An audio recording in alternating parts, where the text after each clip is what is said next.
Terima kasih diucapkan kepada Hafiz. Assalamualaikum warahmatullahi wabarakatuh. A'udzu billahi minasyaitonir rajim. Bismillahirrahmanirrahim. Alhamdulillah. Wa nastaghfiruhu wa natubu ilaih. A'udzu billahi min syururi anfusina wa min sayyiati a'malina. Man yahdihillahu fala mudilla lahu wa man yudlilhu fala hadiya lahu.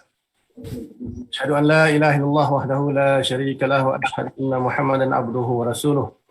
Allahumma salli ala sayyidina Muhammad wa ala alihi wa sahbihi ajma'in barik wasallim amma ba'd.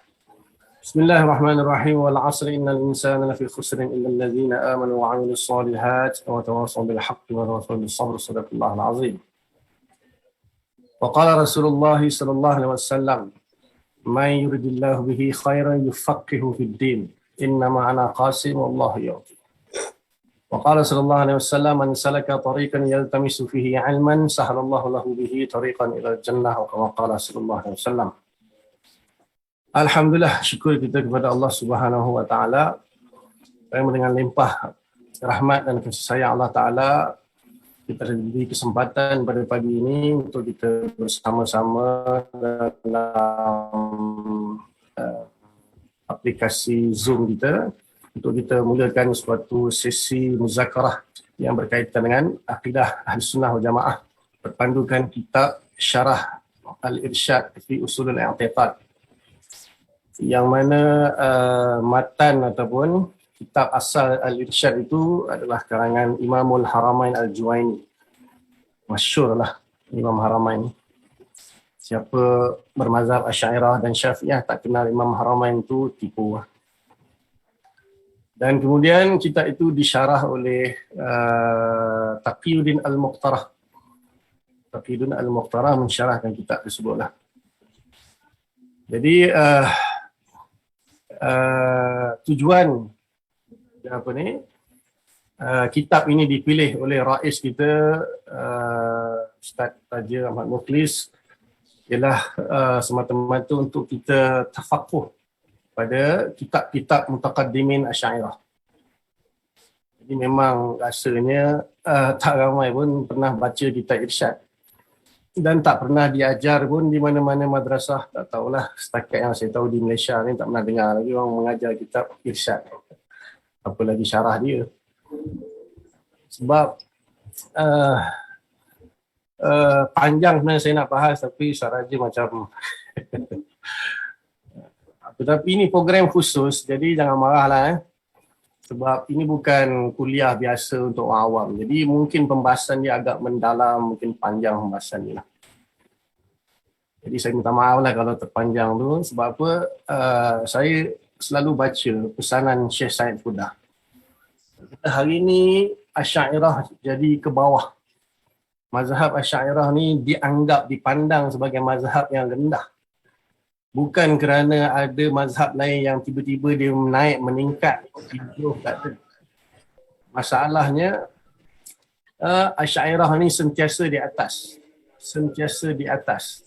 Tak ada mazhab lain dalam akidah yang boleh mengatasi Asy'ariyah bersama Maturidiyah lah kita kata. Sama-sama dengan Maturidiyah. Bahkan yang zaman sekarang, mazhab yang mengancam Asy'ariyah, yang menuduh Asy'ariyah, yang mengeluarkan Asy'ariyah daripada Ahli Sunnah wal Jamaah.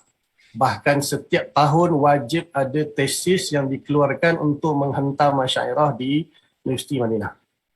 Tak percaya boleh baca. Setiap tahun akan ada tesis yang mengeluarkan Asy'ariyah daripada Ahli Sunnah wal Jamaah. Saya ada 3 tesis, 3 kitab tesis daripada Universiti Madinah. Al-Asy'ariyah fi Mizani Ahli Sunnah, Al-Asy'ariyah min Ahli Sunnah, macam-macam. Sebenarnya mazhab yang cuba nak mengusir Asy'ariyah ni daripada Ahli Sunnah wal Jamaah, mereka sebetulnya ketiga dulu mazhab yang paling rendah, yang paling nilai dia paling rendah.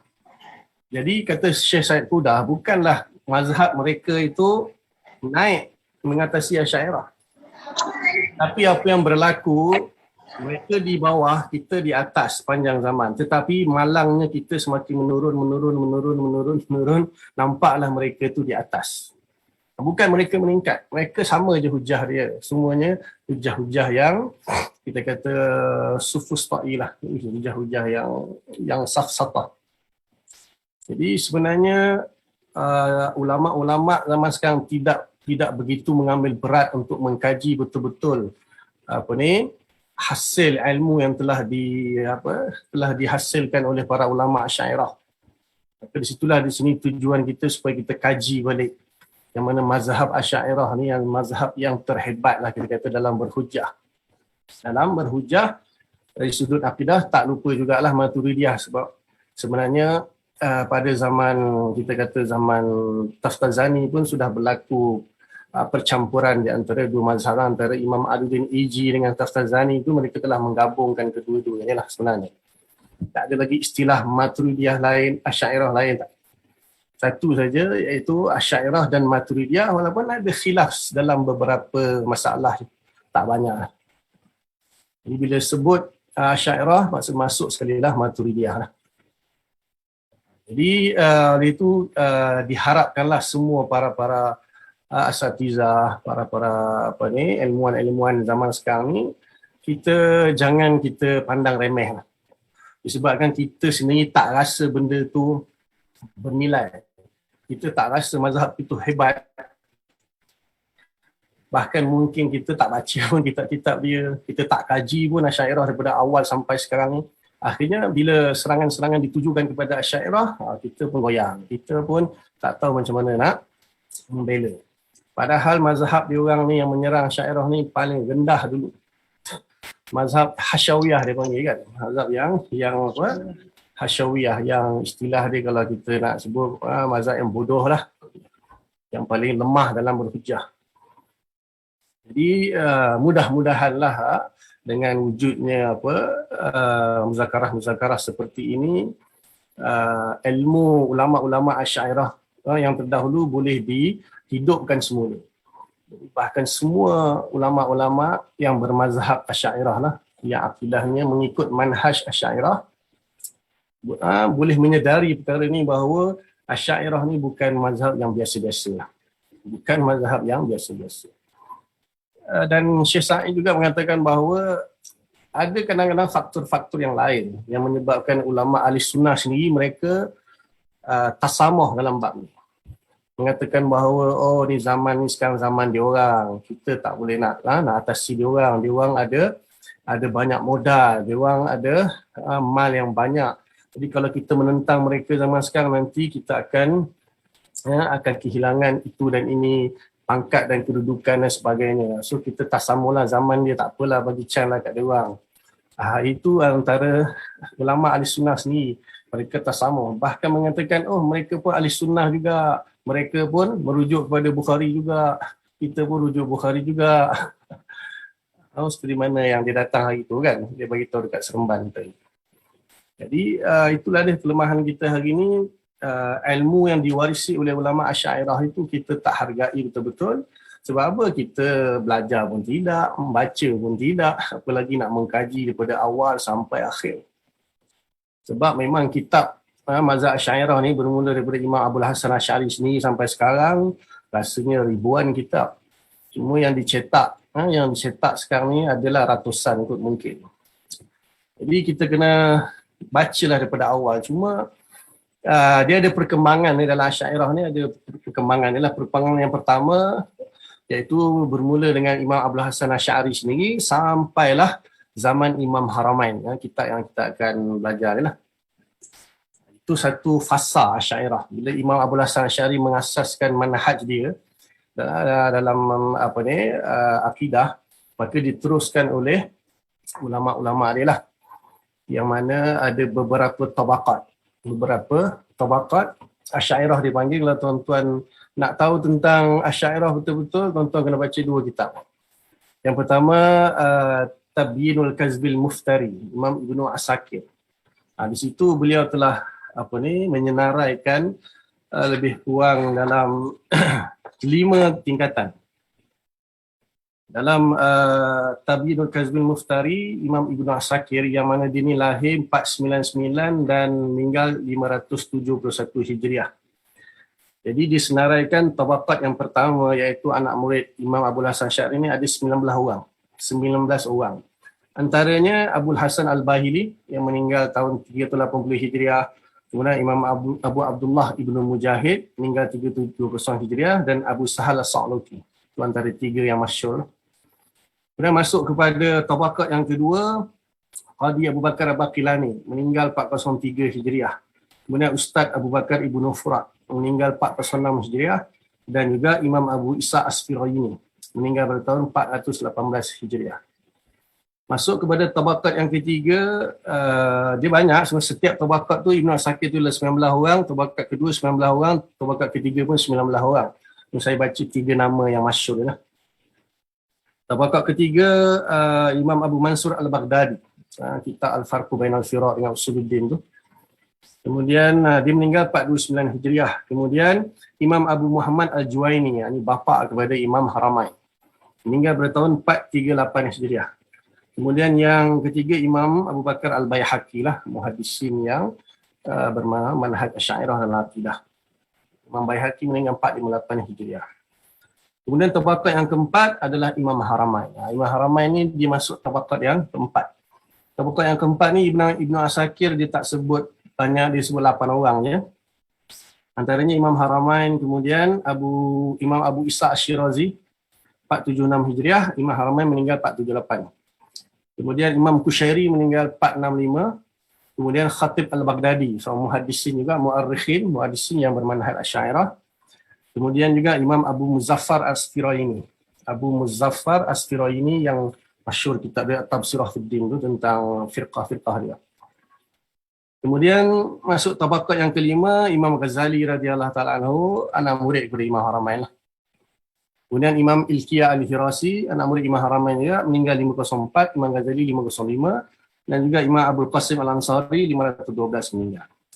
Jadi setakat itulah yang dinyatakan oleh Imam Ibnu Asakir dalam Tabaqat Asy'ariyah. Jadi tuan-tuan boleh baca lah, sebagai Asy'ari tak baca kitab ni, belik-belik pun jadilah kan. Kemudian yang lebih menarik ni kitab yang kedua ni, Najmul Muhtadi wa Rajmul Mu'tadi ni, kitab Imam Ibnu Mu'allim. Dia ni hidup sezaman dengan Ibn Taymiyah. Lahir pun sama, mati pun hampir sama. Dia lahir 660 Hijriah, Ibn Taymiyah lahir 661. Kemudian dia meninggal 725, Ibn Taymiyah meninggal 728. Jadi Ibnu Mu'allim ni, dia dalam kitab dia Najmul Muhtadi, dia sebut 4 tabaqat saja. Tabaqat pertama disebut 11 orang, tabaqat kedua disebut 14 orang, tabaqat ketiga 9 orang, tabaqat keempat 9 orang, dan secara umum lepas tabaqat keempat tu sampai zaman dia disebut dalam 193 ulama Asy'ariyah. Dia tak tentukanlah lepas tu 5 ke 6 ke apa, dia disebut lepas tabaqat keempat sampai zaman dia, iaitu awal kurun ke-8, disebut 193 orang dan jumlah dia 236 lah. Dan sebenarnya kita tengah menunggu satu lagi kitab, Tabaqat Asy'ariyah, yang akan dikarangkan oleh Rais kita, tak tahu dah bertahun-tahun tak muncul-muncul lagi, tak keluar lagi. Sebab saya dengar dia punya harapan beliau ni dah bertahun-tahun. Kita pun tunggu. Sebab sampai sekarang banyak kan, kalau nak dibaca, kalau saya nak baca ulama-ulama Asy'ariyah sampai sekarang ni, takut panjang pula dia punya pembahasan dia lah. Okay. Jadi daripada Imam Abdul Hasan Asy'ari sampailah kita kata zaman Imam Haramain ni, kita kata itu satu fasa, maksudnya pembentukan dan perkembangan mazhab Asy'ariyah itu sendiri. Kemudian dia berlaku satu perubahan sikit. Maksudnya masuk kepada satu marhalah yang lebih luas lagi, iaitu apabila masuknya zaman Imam Fakhruddin Ar-Razi. Jadi sebelum zaman Imam Fakhruddin Ar-Razi ni sudah mula nampak ada perubahan yang akan berlaku dalam mazhab Asy'ariyah tu, iaitu zaman Imam Ghazali, Imam Syarastani, yang mana dia orang ni dah mula mengkaji falsafah. Semua orang faham kan, Imam Ghazali ada kitab Maqasid Falsafah, kemudian ada Tahafud Falsafah, dia ada 2 kitab falsafah, satu dia cerita tentang maksud falsafah, satu dia pantai falsafah. Begitu juga Imam Syarastani dalam Nihayatul Iqdam, tuan-tuan boleh baca lah dia punya, dan yang lebih jelas lagi dalam Al-Milal wan Nihal. Imam Syarastani dia ceritakan tentang mazhab-mazhab falsafah. Kemudian boleh masuk kepada zaman Imam Fakhruddin Ar-Razi yang meninggal pada tahun 606 Hijriah, maka beliau telah mendalami falsafah sehingga kan kalau kita baca sebahagian kitab dia, kita akan rasa dia ni falsafah.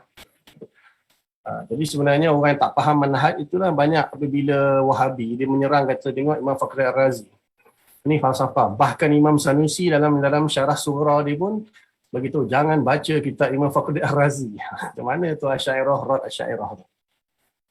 Jadi sebenarnya Wahabi guna kesempatan ni, maknanya macam mana Imam Sanusi boleh rad Imam Fakhruddin Ar-Razi, kata jangan baca kitab-kitab dia. Sebenarnya larangan itu bukan ditujukan kepada dia ada tujukan kepada orang tertentu saja, bukan larangan itu. Kalau tak dia sendiri membaca juga. Bukan dia tak baca, kalau tidak macam ni dia tahu kan benda itu tak betul. Sebab apa? Orang yang tak faham manhaj itu, dia akan rasa Imam Fakhruddin Ar-Razi itu falsafah. Sebab dalam kitab dia, contohnya Mabahis Masyriqiyah tu 2 jilid, dia memang bahas falsafah, bahkan dia menolong, membantu hujah-hujah ahli falsafah, mengatakan kalau aku jadi korang, aku akan berhujah begini. Maksudnya dia menyokong falsafah. Sikit pun tak rat. Jadi orang yang baca kitab tu saja, Imam Fakhruddin Razi ahli falsafah rupanya. Memang. Sebab tujuan kitab dia tu, dia nak memahami falsafah dulu. Setelah dalam kitab lain, barulah dalam kitab-kitab yang lain baru dia rad dalam Nihayatul Uqul fi Dirayatul Usul, ataupun dalam Matalibul Aliyah yang 9 jilid tu, itu baru dia rad. Dia orang ada kitab mustaqil tersendiri yang membahas falsafah. Lepas tu baru dia rad. Jadi orang yang tak pernah baca kitab-kitab, semua kitab Imam Fakhruddin Ar-Razi, dia akan rasa Imam Fakhruddin Ar-Razi falsafah. Jadi antara kitab Asy'ariyah, ulama Asy'ariyah paling banyak sekali Imam Fakhruddin Ar-Razi lah. Saya pun alhamdulillah lah, hampir semua kitab dia saya ada lah. Nak sebutkan satu-satu pun banyak, panjang masa nanti. Jadi kemudian diteruskanlah oleh seterusnya Imam Baidawi, Imam Urmawi, Imam Katibi, Imam Aduddin Iji, dan Imam Taftazani dan Syed Syarif Durjani. Jadi kata ulama berakhir pada zaman Syed Syarif Durjani lah, yang merupakan syarah bagi kitab Mawaqif Imam Aduddin Iji. Jadi berakhirnya zaman tu, sebab apa? Boleh dikatakan semua pendapat falsafah telah pun dicantas ataupun dirad oleh ulama-ulama Asy'ariyah. Masuklah kepada zaman Imam Sanusi, mengembalikan semula Asy'ariyah kepada zaman yang asal, iaitu zaman Imam Haramain. Itu dalam kitab dia boleh baca, kalau tuan-tuan baca Akidah Kubra dengan syarah dia, sebiji lah kitab Sanusi, macam kitab Irsyad ni. Jadi Imam Sanusi yang mengembalikan semula Asy'ariyah kepada asalnya lah. Maksudnya bukan sebab masa tu dah selesai. Masa tak perlu lagi lah nak bahas. Mungkin ketika itu falsafah pun dah tak ada kot, dah bungkus misalnya, ataupun tak banyak dah, ataupun hujah dah ada, dah selesai. Kalau nak hujah, kita just baca je lah kitab-kitab ulama' sebelum tu, daripada Imam Fakhruddin Ar-Razi sampai Syed Syarif Durjani dengan Taftazani, selesai. Jadi Imam Sanusi ni kita kata fasa ketiga lah, fasa yang ketiga. Jadi fasa yang pertama tadi daripada Imam Abul Hasan Asy'ari sampai Imam Haramain, kemudian berlaku perubahan fasa tu antara kita kata alam barzah di antara dunia dengan akhirat, iaitu zaman Imam Ghazali, Imam Syarastani, baru masuk kepada Fakhruddin Razi, masuk falsafah. Sampailah Imam Taftazani dan Syed Syarif Durjani, dua muhakkikin, kita kata muhakkikin yang mutaakhirin lah. Macam mana dalam mazhab Syafi'i kan, kita ada Syaikhan Nawawi Rafi'i, dan kita ada mutaakhirnya Imam Ibn Hajar Haytami dengan Imam Ramli kan. Dalam Asy'ariyah ni, kalau yang awal, iaitu nak kata kedudukan Imam Nawawi dengan Imam Rafi'i dalam Asy'ariyah ni dua orang, iaitu Imam Fakhruddin Ar-Razi dengan Imam Amidi. Imam Fakhruddin Ar-Razi dengan Imam Amidi. Imam Amidi 631 Hijriah. Dia berbeza biqa'ah dengan Imam Fakhruddin Ar-Razi. Dia di Syam semua. Kemudian mutaakhirin Imam Taftazani dengan Syed Syarif Durjani. Itu kira macam Ibnu Hajar dengan Imam Ramli lah dalam Asy'ariyah.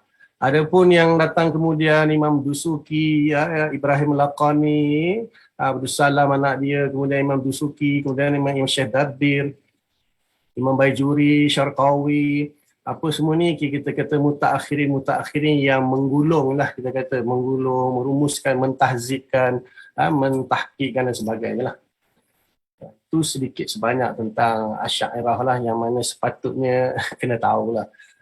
Kalau dalam mazhab Syafi'i pun ada kan dia punya sejarah dia kan, siapa ulama dia, kitab dia, mana yang muktamad, mana yang bukan muktamad, mana kitab tadris, mana kitab rujukan, mana kitab marji', mana kitab dalil, mana kitab falsafah, mana kitab akidah. Itu kena tahulah sepatutnya ulama-ulama Asy'ariyah. Maknanya kita tak tahulah nak kata kita ni ulama ke tidak, Allahu a'lam. Tapi sekurang-kurangnya kita tahulah tentang mazhab kita dan betapa dahsyatnya ilmu Asy'ariyah ni. Kalau tuan-tuan baca, tuan-tuan akan tahu sendirilah di sini.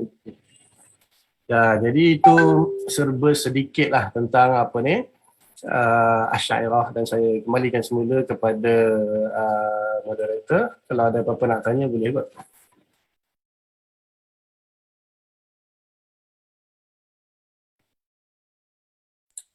Alhamdulillah, terima kasih Maulana Ihsan atas penerangan. Bukan satu mukadimah yang rasa cukup padat lah. Sementara kita tunggu Ustaz Zainul Abidin untuk masuk balik sebagai mukri kita. Sekejap kita tunggu. Okey, kalau tengok daripada apa yang Maulana Ihsan terangkan tu tadi, kita boleh nampak daripada dulu lagi ulama yang menguasai dunia Islam itu adalah memang Asy'ariyah. Jadi kalau orang nak, sebab tu anda ingat CD Ustaz Raja Mabukis pernah sebut ibarat satu gunung yang besar kan. Kalau orang nak melawan Asy'ariyah ni, menanduk ibarat menjerit kat satu gunung yang besar kan. Menanduk gunung besar. Menanduk gunung yang besar. Tak termampu kan. Kena pula kalau kambing yang tanduknya kecil kan. Kalau nak tanduk satu gunung yang besar, apalah sangat. Kan? Tanduk dia. Okey, jadi untuk tidak melengahkan masa, kita pun dah pukul jam 11 pagi. Saya serahkan program ni kepada Maulana Ihsan dan juga Ustaz Zainul untuk teruskan. Jadi dipersilakan Ustaz Zainul akan membacakan matan kitab dan kemudiannya akan disyarahkan oleh Al-Fadil Maulana Ihsan Abu Bakar. Silakan Ustaz. Okay, baik. Saya share screen. Sebelum tu boleh sikit lagi? Ya, silakan. Boleh. Ini persoalan yang penting lah. Orang tanya, habis tu sebelum zaman Imam Abul Hasan Asy'ari macam mana? Itu soalan bagus. Tu boleh memang kena jawab. Kalaulah Asy'ariyah itu ahli sunnah, habis tu sebelum zaman Imam Abul Hasan Asy'ari, dia meninggal 324 lah, itu yang masyhur. 324 bermakna awal kurun yang keempat. Habis tu sebelum tu bukan tak ada ahli sunnah lah. Jadi saya suka nak sampaikan beberapa ni Syekh Nizar Hamadi punya muqaddimah dalam dalam kitab dia tentang kitab Imam Ad-Dawani dalam mensyarahkan ta'rif ilmu kalam yang dibuat oleh Imam Aduddin Iji. Dia kata kita kena faham 3 perkara. Yang pertama akidah, yang kedua usuluddin, yang ketiga ilmu kalam. Kalau bahas bab akidah, dia daripada zaman Nabi Adam sampai kiamat dia takkan berubah. Dia tak ada istilahnya akidah Islam satu saja. Jadi bila kita masuk kepada usuluddin ni bermakna akidah bersama dengan dalil-dalilnya yang naqli. Dan yang ketiga ilmu kalam, ini satu pembaharuan yang dibuat oleh Imam Abul Hasan Asy'ari. Menambah satu pendekatan baru, iaitu menambahkan hujah akli di dalam akidah. Jadi sebelum zaman Imam Abul Hasan Asy'ari, ya memanglah semuanya ahli sunnah. Cuma mungkinlah ada beberapa di kalangan kita yang kurang faham, dia kata ahli sunnah Asy'ariyah Maturidiyah saja. Habis tu orang tanya yang lain tu bukan. Susah juga dia nak jawab. Asy'ariyah Maturidiyah ni manhaj saja. Manhaj di dalam mengisbatkan dalil akli bagi akidah. Nanti kita akan bahas bila masuk matan, nanti kita akan bahas insya-Allah. Itu maknanya jangan kita kata oh maknanya sebelum Asy'ariyah tak ada ahli sunnah lah.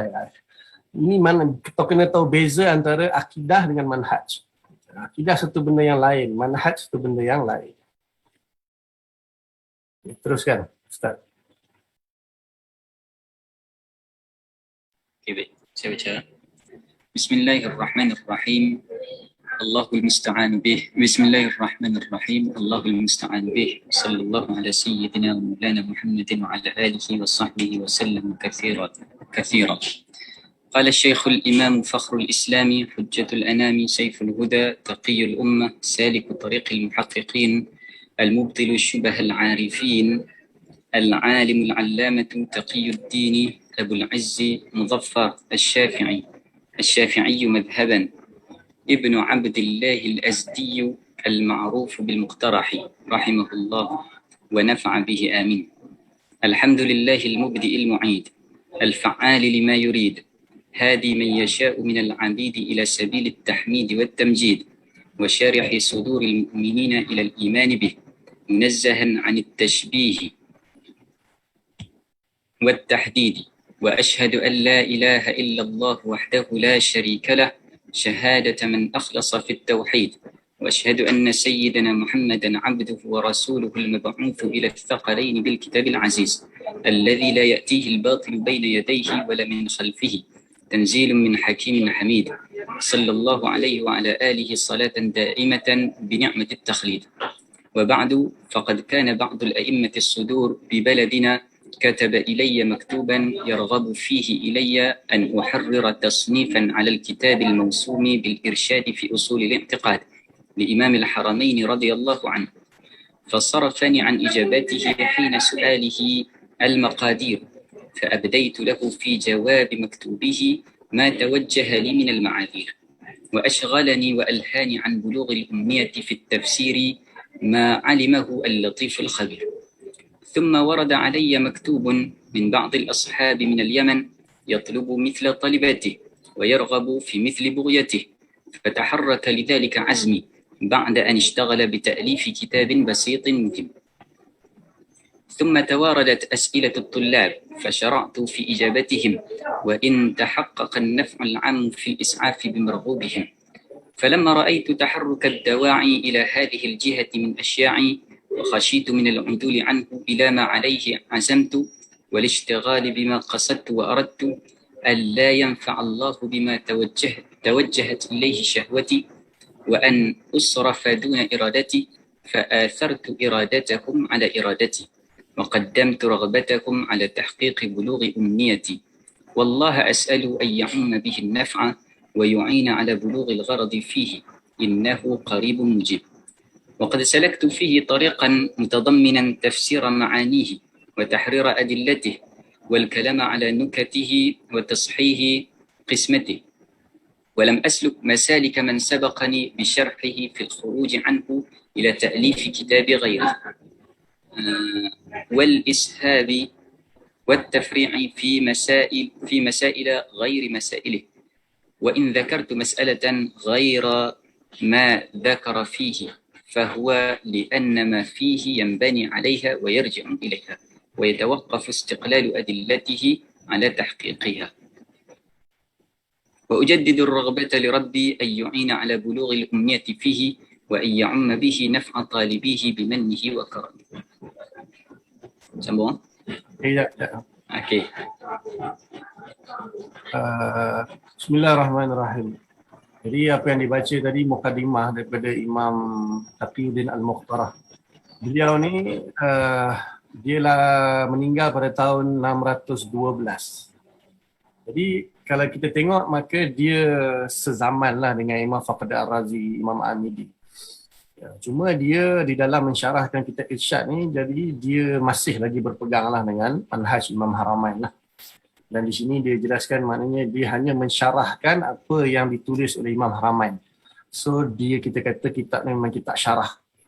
Sebab ada setengah ulama dia ambil pendekatan syarah bersama hasyiah, ataupun setengah ulama membuat nukat. Dia ada beberapa istilah dalam kitab ni. Kalau kita kata syarah tu maknanya wazifah bagi syarah, tugas bagi yang mensyarahkan kitab itu, dia kena jelaskan setiap satu persatu apa yang dinyatakan dalam matan kitab. Dia tak akan tak akan buat dia panggil istitradat ataupun penyimpangan jauh lah. Itu biasanya orang muhasyi dia panggil, sahibul hasyiah, dia akan bahas. Dan yang masyhur yang buat macam ni Imam Baijuri lah. Imam Baijuri ni dia mana-mana kitab dia pun syarah kepada Kifatul Awam, syarah kepada Jauharah, syarah Matan Ibrahim, dia gabung dua-dua syarah bersama hasyiah. Itu gabungkan dulu, maka dia akan bahas benda-benda yang kadang-kadang kaitannya ada tapi jauh. Tapi ni dalam kitab ni Imam Taqiyuddin Mukhtarah tu dia akan hanya bahas matan saja, betul-betul syarah lah kita kata.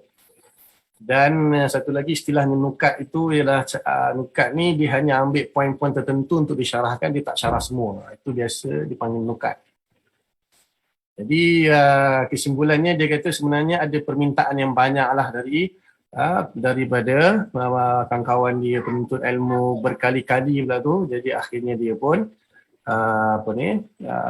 tunaikanlah permintaan mereka lalu mensyarahkan kitab ni. Itu saja. Ada apa nak tambah yang lain? Ustaz Raja? Kalau ada soalan ke boleh kemukakan. Ada soalan Maulana di Facebook. Boleh kita jawab dulu ke ataupun nak sebentar lagi? Tengok dia punya soalan. Kalau ada bersesuaian kita boleh jawab. Kalau tak kita boleh tangguh akhir nanti. Okey. Ni ada kaitan dengan mukadimah yang Maulana sebutkan tadi. Soalan daripada penonton kita, Al-Ghazali ada menyatakan ulama di zaman beliau mengkritik falsafah tanpa mengetahui hakikat falsafah, jadi banyak tergelincir hujahnya. Bolehkah kita guna hujah usuli sebelum fasa atau sezaman Al-Ghazali untuk berdepan dengan kelompok falsafah? Apa persediaan bagi orang yang nak belajar falsafah? Sekali lagi. Okey. Dia ada zaman Al-Ghazali kritik ulama di zaman Al-Ghazali mengkritik falsafah tanpa mengetahui hakikat falsafah, jadi banyak yang tergelincir hujahnya.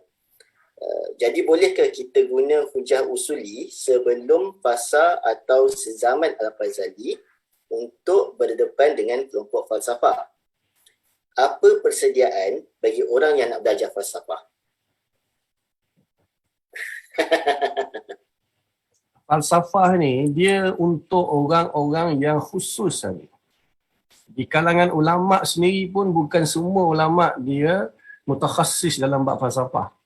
Tak semua ulama walaupun dia mutakallimin sekalipun, tak semua ulama mutakallimin yang mutakhassis dalam falsafah. Dia falsafah ni dia tak layan orang-awam semua. Sebelum kita nak jadi falsafah, kita kena jadi mutakallimin dulu. Dia istilahnya macam inilah. Antara mutakallimin dengan falsafah ni maknanya kedua-duanya menggunakan hujah akli. Kedua-dua menggunakan hujah akal. Dalam mengisbatkan perkara yang terutamanya lah kita kata fokus dalam bab ketuhanan. Sebab falsafah tak semestinya ketuhanan, dia ada macam-macam. Falsafah riyadhiyat, falsafah hindasat dan sebagainya, macam-macam lagi. Dia semua yang apabila ulama-ulama Islam mula mengkaji falsafah itu, kerana falsafah ni dia sudah mula menyerang akidah Islam dengan pemikiran mereka lah. Dia berlaku kepada zaman Khalifah Ma'mun. Di zaman Khalifah Ma'mun ni ulama. Dia Khalifah Bani Abbasiyah, dia ni seorang ulama besar.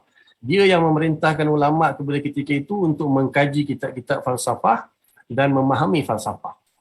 Jadi yang mengambil tanggungjawab ketika itu ulama-ulama yang akhirnya mereka itu jadi Mu'tazilah. Sebab apa? Mereka apabila mengkaji falsafah, mereka dapati hujah-hujah falsafah itu bukan hujah-hujah biasa. Luar biasa hujah-hujah dia. Jadi itulah dia masalahnya bila kita kadang-kadang kita bila terjebak dengan satu perkara, dia punya tempias dia itu kan tak ada nak elak. Jadi ada sebahagian pemikiran falsafah itu menjadi satu hujah yang menarik bagi Mu'tazilah. Akhirnya mereka agak terpengaruh dengan sebahagian daripada hujah falsafah. Dia bukanlah orang biasa ni, dia tak ada kaitan dengan orang biasa. Jadi Mu'tazilah yang mutakallimin itulah yang mengkaji falsafah dan merak falsafah. Tapi sayangnya itulah akhirnya mereka banyak terpengaruh dengan falsafah. Di situlah Imam Abul Hasan Asy'ari bangkit untuk membetulkan balik. Dia kan Mu'tazilah asalnya kan. Saya malah ada bahas waktu panjang. Dia asal Mu'tazilah, umur 40 tahun keluar Mu'tazilah kan. Jadi dia faham lah. Dia faham Mu'tazilah tu kat mana kesilapan Mu'tazilah yang terpengaruh dengan falsafah. Dia lawan. Jadi untuk membezakan antara mutakallimin dengan falsafah, maknanya apabila hukum akal itu bersesuaian dengan akidah Islam, maka kita panggil ulama yang menggunakan kaedah itu dipanggil mutakallimin. Tapi kalau bercanggah dengan akidah Islam dipanggil falsafah. Tapi kalau nak belajar falsafah, mulakan dengan ilmu mantik lah. Ilmu mantik itu kita kata ilmu alat untuk sebagai peringkat awal untuk mempelajari falsafah. Falsafah ni tuan-tuan tahu lah, falsafah ni bukan apa. Falsafah ni filosofa. Filosofa tu maksudnya pencinta kepada kebijaksanaan. Itu macam PhD juga. PhD maksudnya apa PhD? Filosofi doktor kan. Filosofi doktor. Kenapa diberi gelaran filosofi doktor? Mula-mula dia diploma, lepas tu degree, lepas tu master. Last kali PhD. Kenapa dia last kali PhD? Ya tak tahu lah. Lepas tu ada lagi tak pasti lah. Lepas tu ada lagi ke?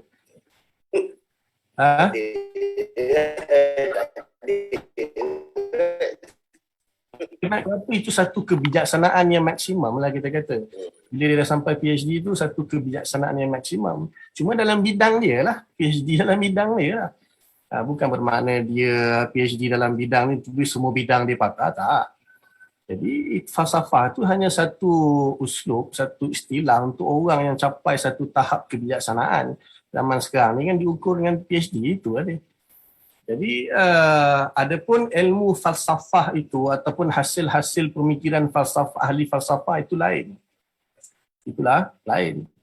Jadi tuan-tuan kalau dia ada dua, satu falsafah Greek, Yunani, nak faham bolehlah baca kitab Aragon, Aristotle ke, Socrates ke, Plato ke, ataupun nak yang Islam punya baca dari Ibn Sina, Al-Farabi, Al-Qindi dan sebagainya. Jadi falsafah ni ada yang Islam, ada yang bukan Islam. Cuma kita tak bahas lah Ibn Sina tu ke, apa Islam ke tak Islam, Al-Farabi itu kita tak bahas. Kita tak menuduh mana-mana figura tentang iman. Cuma kita beritahu kalau yang dimaksudkan begini bercanggah dengan Islam, dia tak tahu dia Islam lah. Tak bercanggah dengan Islam, dia Islam. Memang ulama khilaf. Ibn Sina falsafah Islam tu dia Islam ke bukan? Al-Farabi Islam ke bukan? Itu kita bukan masalah kita. Allah tak tanya kat kita kan besok dalam kubur Ibn Sina Islam ke tak? Allah tak tanya kita. Cuma kalau ingin belajar falsafah, yang pertama kena ada persediaan yang tinggi lah dalam diri. Orang tu bukan semua orang mampu. Langkah pertama belajar mantik lah. Belajar ilmu mantik daripada paling awal belajar sulam ke atau Isaruji ke, naik sikit sampailah Syamsiah, sampailah kitab Matalek, Syarah Matalek. Itu kalau mampu kuasai, hebat tu boleh jadilah falsafah. Falsafah ni satu teknik berfikir lah. Cuma yang kita tolak itu hasil pemikiran itu. Apabila dia dah menguasai falsafah itu, apakah hasil daripada pemikiran? Akhirnya dia mengatakan alam ini qadim, hujah dia begini. Dia boleh hujah. Itu falsafah. Kalau orang biasa tak boleh lawan. Orang biasa tak boleh lawan. Yang boleh lawan orang yang betul-betul menguasai juga. Di situlah ulama-ulama kita bangkit untuk menentang falsafah.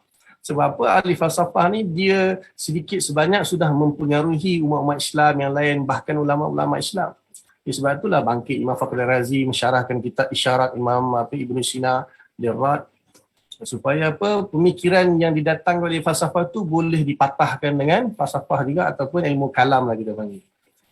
Sebab tu mutakallimin dengan falsafah hampir sama lah dari satu sudut. Cuma kita guna istilah mutakallimin sebab dia Islam. Falsafah kita kata bertentangan dengan Islam lah. Tentang Ibn Sina, Al-Farabi semua tu itu bab lain lah. Wallahu a'lam. Ustaz Raja dia buat kelas argumentik insya-Allah. Boleh mungkin teruskan. Okey, baik. Saya sambung. Bismillahirrahmanirrahim. Babun fi ahkamin nazar.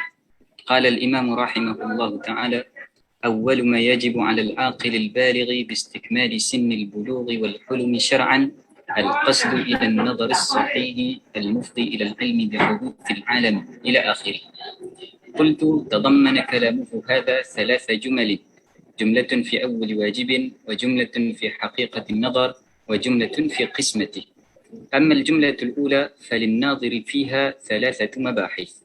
الأول في قوله أول ما يجب: اعلم أرشدك الله أن الذي بلغنا من أقوال الناس في أول واجب 6 مذاهب. الأول قول بعض المعتزلة إن أول واجب الشك، وهذا باطل على أصلهم لأنه كفر بالله، والكفر بالله قبيح لعينه، وما قبح لعينه كيف يكون واجبا، وهو مطلوب الإزالة على أصلنا فلا يكون مطلوب التفصيل. المذهب الثاني قول بعض الناس إن أول واجب الإقرار بالله، فإن أراد به الإقرار باللسان دون القلب فهو نفاق، والنفاق ممنوع وهذا نفاق. وإن أراد به الإقرار بالقلب فإذا أوجب النظر بعده فقد أزاله فلا فائدة في إيجابه. المذهب الثالث قول بعض الأصحاب إن أول واجب جزء من النظر، وهذا ضعيف إذ النظر المطلوب جملة واحدة، وجزء العبادة لا ينفرد بالوجوب كركعة من الصلاة. المذهب الرابع قول من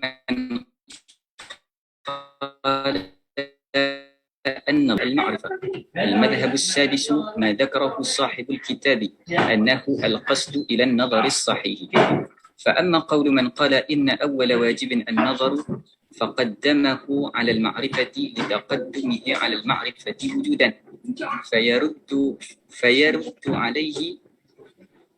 فيرد عليه أن القصد إليه متقدم عليه، فقد ضاق بعد بطلان هذه المذاهب الأربعة موضع النظر ولم يبق إلا المذهبان، والذي أراه أن الخلاف بينهما مرتفع، إذ الشرط المختلفين أن يتوارد بالنفي والإثبات على موضع واحد، وليس هذا الشرط ثابتا هاهنا.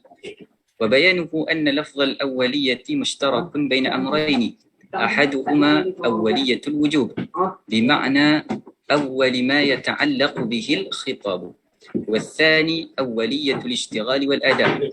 فإن نظرنا إلى أول واجب خطابا ومقصودا فالمعرفة، وإن نظرنا إلى أول واجب اشتغالا وأداء فالقصد، فقد نظر كل واحد منهما إلى أولية لم ينظر إليها آخر.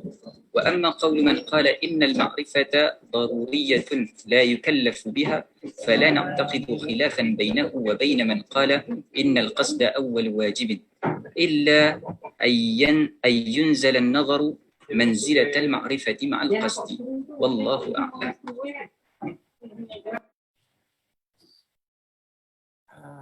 Bismillahirrahmanirrahim. Okey, babu fi ahkamin nazar. Bab tentang hukum-hukum nazar. Nazar tu apa dia nazar? Nazar tu maksudnya kalau dari segi bahasa tu melihat. Dari segi bahasa. Al-ibsar maksudnya memerhati lah kita kata, itu lebih tepat. Sebab ada orang dia tengok aja. Ada orang diperhati je kan. Jadi nazar ni dia lebih dalam sikit daripada melihat. Dia bahasa Arab namanya ra'a yara, kemudian nazara yang zuru, basara yabsuru. Dia ada banyak lafaz-lafaz ni. Itu secara bahasa lah, maknanya nazara maknanya melihat ataupun memerhatikan lah kita kata. Itu secara bahasa. Di sini yang dimaksudkan di sini nazar dia akan ta'rifkan nanti di bawah tu rasanya. Sebab apa? Bila kita tak faham apa yang dimaksudkan dengan nazar di sini, apa yang kita bahas ni bagi orang yang belum belum faham apa benda nazar tu, nanti dia ingat nazar dalam fiqah. Nazar dalam fiqah tu nak bertunang kan. Sebelum tunang dia nazar dulu. Bakal isteri yang nak dia tunang tu dia kena nazar dulu. Nazar juga. Istilah dia, istilah dalam fiqah. Tapi di sini yang secara istilah di sini nazar ni macam-macam. Imam Haramain sini pun akan bahas, akan beritahu apa makna nazar itu, dan Imam Ibnu Taqiyuddin Mukhtarah pun akan beritahu. Cuma dia tak jelaskan dulu lah apa makna. Cuma dia kata dia terus pergi kepada pembahasan awwalu ma yajibu 'alal aqil. Awwalu ma yajibu maksudnya perkara wajib yang paling awal sekali kepada orang yang berakal dan orang yang baligh. Berakal tuan-tuan tahu lah kot, orang yang berakal. Akal ni maknanya lawan dia orang gila lah. Kemudian baligh ni maksudnya sampai umur dia, sama ada bistikmalis sinil buluh, sampai kepada umur baligh. Di sini ada ikhtilaf di kalangan mazhab. Ya, apa ni, Ustaz Zainul mungkin tahu mazhab Maliki kot, lain sikit dia punya. Ada khilaf banyak. Kalau mazhab Syafi'i, kalau ikut sinul buluh kita panggil 15 tahun Hijriah. Genap 15 tahun Hijriah, maka kalau tak keluar air mani, tak keluar haid, dia dihukumi baligh. Apa maksud baligh? Telah sampai padanya khitab syarak, maksudnya beban hukum daripada Allah Ta'ala, daripada syariat itu telah sampai kepada dia, maka dia akan menanggung dosa dan pahala lah. Itu maknanya baligh. Sampai umur lah, orang Melayu kata sampai umur lah. Tapi dia kata ataupun mimpi lah. Hulum ni maksudnya mimpi. Maksudnya sama ada lelaki lah mimpi basah kita kata kan. Seawal biasanya kata adatan lah 9 tahun. Adatan 9 tahun. Ataupun dia pandai-pandai tangan dia kan, dia main layang lantandas segala apa ke. Itu pun dikatakan baligh jugalah. Maksudnya dia dah faham istilah tu. Sengaja ke tak sengaja ke. Jadi bila keluar jari mani, mimpi ke atau sengaja ke apa ke, sebelum umur 15 tahun, maka dia anggap baligh lah. Tapi kalau tak keluar air mani dan juga tak keluar haid bagi wanita, maka 15 tahun Hijriah maka sudah dihukumi baligh. Di sini satu perkara yang penting saya nak bagi tahu lah. Siapa tahu anak dia punya umur Hijriah? Kita masalahnya sekarang ni, kita dalam surat beranak kita semuanya tarikh Hijriah. Tapi tak apalah, ada apps kan. Ada apps kan boleh convert. Date converter lah. Masukkan tarikh Masihi, lepas tu keluarlah tarikh Hijri. Sebab benda ni kita kena ambil berat juga lah. Pasal apa? Katakanlah anak kita tak keluar-keluar haid kan, ataupun tak mimpi-mimpi, tapi dah sampai umur 15 tahun Hijriah, kita tak sedar pasal apa beza tahun Hijriah dengan tahun Masihi ni setahun 10 hari kot. Betul? Setahun lebih kurang 10 hari beza. Jadi kalau 15 tahun mau dekat 150 hari. Jadi 15 tahun.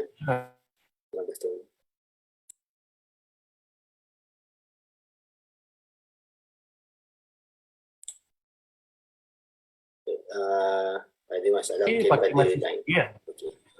Maknanya sebenarnya dia dah sampai 15 tahun Hijriah. Tapi kita duk fokus dekat Masihi, kita ingat dia belum balik lagi. Rupanya dah 5 bulan balik. Kata kalau manalah tahu dia tak semayang masa tu, dia tak puasa, siapa yang berdosa sekarang? Sebab ketika itu dia dah balik. Jadi kalau mak ayah tak memberitahu, mak ayah berdosa. Mak ayah berdosa, sebab tu kita kena ambil tahu juga. Walaupun jarang berlaku lah, selalunya keluar haid awal sikit ataupun mimpi 4, 6, 13, 12 kan dah keluar lah. Tapi mungkin berlaku ada sebahagian anak yang tersedar, dia duk fikir hari jadi dia yang Masihi je kan. Maka dah kita kata 5 bulan sebelum dia 15 tahun Masihi tu, dia dah 15 tahun Hijri. Sebab yang dipakai dalam Islam sekarang ni adalah Hijri. Sebab tu dia kata sinil buluh itu adalah ikut Hijri, bukan ikut Masihi. So kena hati-hatilah, walaupun jarang berlaku benda ni, tapi kita untuk hati-hati kita catat anak kita lelaki perempuan punya, dah tulis je kat seorang anak belakang tu kan. So manalah tahu tiba-tiba anak kita tak haid, tak keluar air mani dah hampir 15 tahun ni, masa umur dia 14 tahun tu kita dah kena hati-hati dah. Kita kena check dia punya umur hijriah dia. Cukup saja 15 tahun hijriah, dia mukallaf. Maksudnya dia dah menanggung dosa dan pahala sendiri. Kita kena bagi tahu dia. Dia kan anak kita, mana kita tahu. Itu kepentingan mengetahui umur baligh lah. Sebab apa? Kewajipan semua hukum taklifi yang 5 tu berlaku ketika dia baligh lah.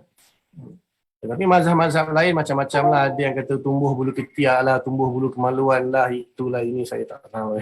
Baca tentang khilaf antara had baligh ni pun pelik-pelik juga. Ada mazhab-mazhab yang pelik-pelik, tumbuh bulu ketiak, tumbuh bulu kemaluan dan sebagainya. Tapi mazhab Syafi'i itulah, sama ada mimpi keluar air mani ataupun keluar air mani dengan sendiri, dengan sengaja, istimta' biliat, ataupun keluar haid lah bagi wanita, atau cukup atau genap 15 tahun hijriah. 15 tahun hijriah. Bahkan kalau Ustaz Syekh Farizan tahulah, pakar fiqah. Maknanya kalau bagi wanita dia bukan 14 tahun 15 tahun hijriah. 14 tahun 11 bulan 15 hari. 14 tahun, sebab apa? Haid tu dia akan keluar, dia akan dikira 15 hari sebelum. Maksudnya 15 tahun hijriah kurang 15 hari.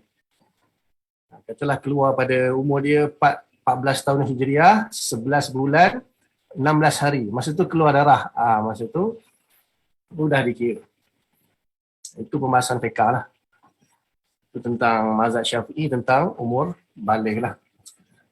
Okey, sekarang ni Imam Haramain mengatakan bahawa perkara wajib yang pertama sekali ialah al-qasdu ila nazaris sahih, al-mufdi ila al-ilmi bihurisil alam ila akhirnya.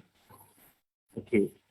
Kewajipan yang pertama sekali ialah nazar yang sahih. So apa itu nazar? Nazar ni ialah berfikir, ataupun kalau dalam istilah ulama mutaakhirin, tertibur umuril ma'lumah allazi yatawassalu ila al-majhul. Iaitu suatu susunan perkara-perkara yang sudah maklum yang akan membawa kepada benda yang majhul, yang belum diketahui. So nazar ni kita ada satu ilmu, kita gabungkan ilmu yang lagi satu, akhirnya menghasilkan ilmu yang ketiga. Itu secara mudah apa tu istilah nazar di sini. Kita ada satu ilmu, kemudian ilmu tadi kita hubungkan dengan ilmu yang kedua, akan menghasilkan ilmu yang ketiga. Ini secara mudah.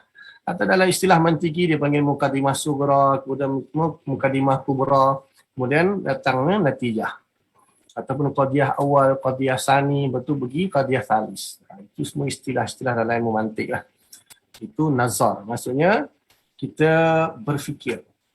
Kita berfikir kepada suatu benda dan dia akan membawa kepada satu ilmu yang baru yang belum kita ketahui. Itu maksudnya nazar. Jadi di sini disebabkan sebenarnya sebelum saya pergi kepada pembahasan yang bawah, maksudnya pendapat Imam Haramain ni bukanlah dalam bab ni bukan pendapat yang muktamad masalah ni. Ini bukan satu pendapat yang muktamad lah. Imam Haramain punya pendapat ni bukan satu pendapat yang muktamad. Pasal apa? Sebenarnya dia lihat dari sudut-sudut yang berbeza sebenarnya. Dekat bawah tu dia bagi tahulah kan, maksudnya maksud Imam Haramain tu kenapa dikatakan qasdu ilan nazar. Maknanya satu nazar, satu qasdu ilan nazar. Maksudnya berniat untuk nazar. Jadi sebelum kita benda ni, orang takkan faham bahasa ni kalau dia tak tahu dia punya apa sebenarnya yang dibahas macam ni. Apabila kita balik saja, apa yang wajib kita buat? Okey, sekarang ni satu lagi sebelum tu kita nak lihat, sekarang ni kan dia tak sebut Islam pun. Dia tak sebut Islam. Jadi adakah yang dikatakan wajib itu semua manusia ke ataupun orang Islam saja? Di situ pun satu pembahasan sebenarnya. Di sini dia tak sebut. Jadi menurut ulama, kalau bab akidah, dia bukan hanya kepada orang Islam saja, kepada semua manusia. Jadi yang dikatakan awal wajib ini, tak apalah kita pakai dulu pendapat Imam Haramain, al-qasdu ilan nazar tu, walaupun yang sahih ni bukan. Jadi maksudnya bukan saja orang Islam. Orang bukan Islam pun. Bukan Islam pun. Maksudnya akidah ini adalah taklif untuk semua manusia. Akidah ni taklif untuk semua manusia. Cuma dia jadi syarat wajib lah apabila dia sudah Islam. Baru benda tu jadi syarat wajib lah. Sebab tu mukallaf ni ada setengah ulama bila dia kata mukallaf itu Islam balih berakal. Ada ulama kata mukallaf balih berakal. Jadi ada orang confuse kat situ. Ada setengah kitab kata taklif itu mukallaf itu mesti Islam balih berakal. Ada yang kata tak, mukallaf itu maknanya orang yang balih dan berakal. Tak ada syarat Islam. Jadi kita kena sebenarnya ada perincian di situ. Kalaulah taklif furu', contohnya solat kan. Wajib solat, memanglah syarat dia mesti Islam. Kalau dia tak Islam macam mana dia nak solat? Lepas tu dia Islam balih berakal. Tapi kalau dalam bab akidah, dia tak ada syarat Islam. Kalau dah ada Islam, nak nazar apa lagi kan dah ada Islam.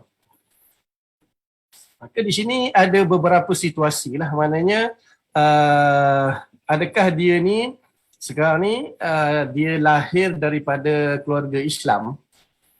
Dia lahir daripada keluarga Islam dan dia diajar oleh mak ayah dia tentang Islam lah, tentang tentang Allah Ta'ala, tentang semualah rukun-rukun iman.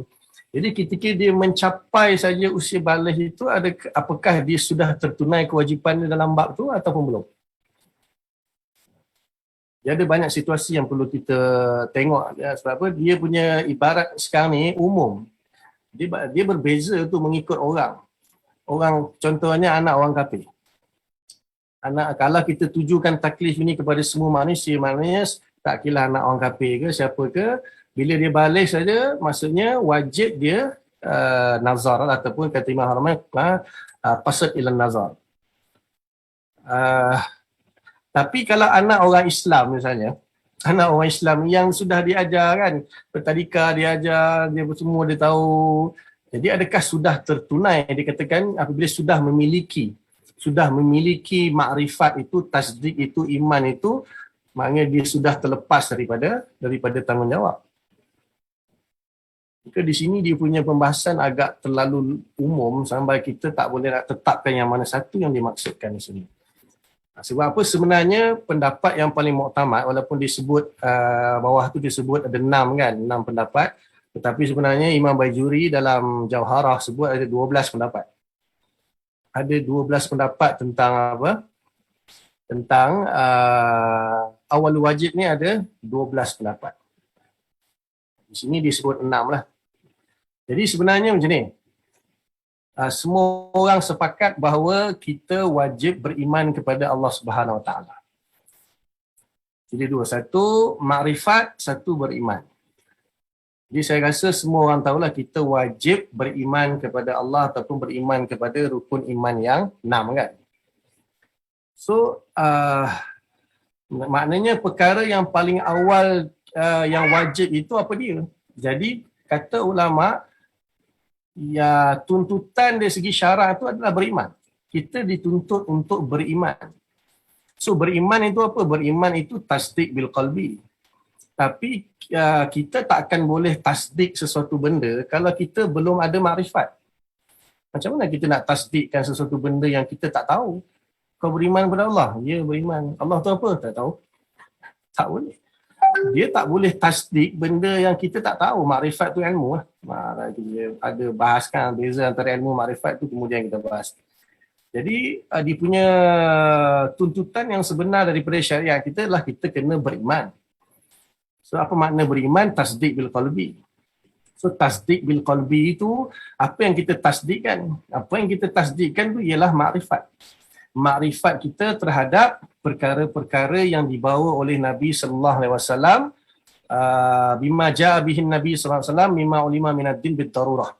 Benda yang dibawa oleh Nabi sallallahu alaihi wasallam yang mana diketahui dalam agama secara daruri. Jadi sebenarnya dia ada susunan-susunan dia lah, susunan-susunan dia. Maknanya untuk makrifat, macam mana seseorang tu boleh mencapai makrifat? Orang kata kalau nak capai makrifat kena nazar. Kena nazar. Ada dua sekarang. Kalau nak mencapai makrifat ada dua. Satu dengan jalan taklid, satu dengan jalan nazar.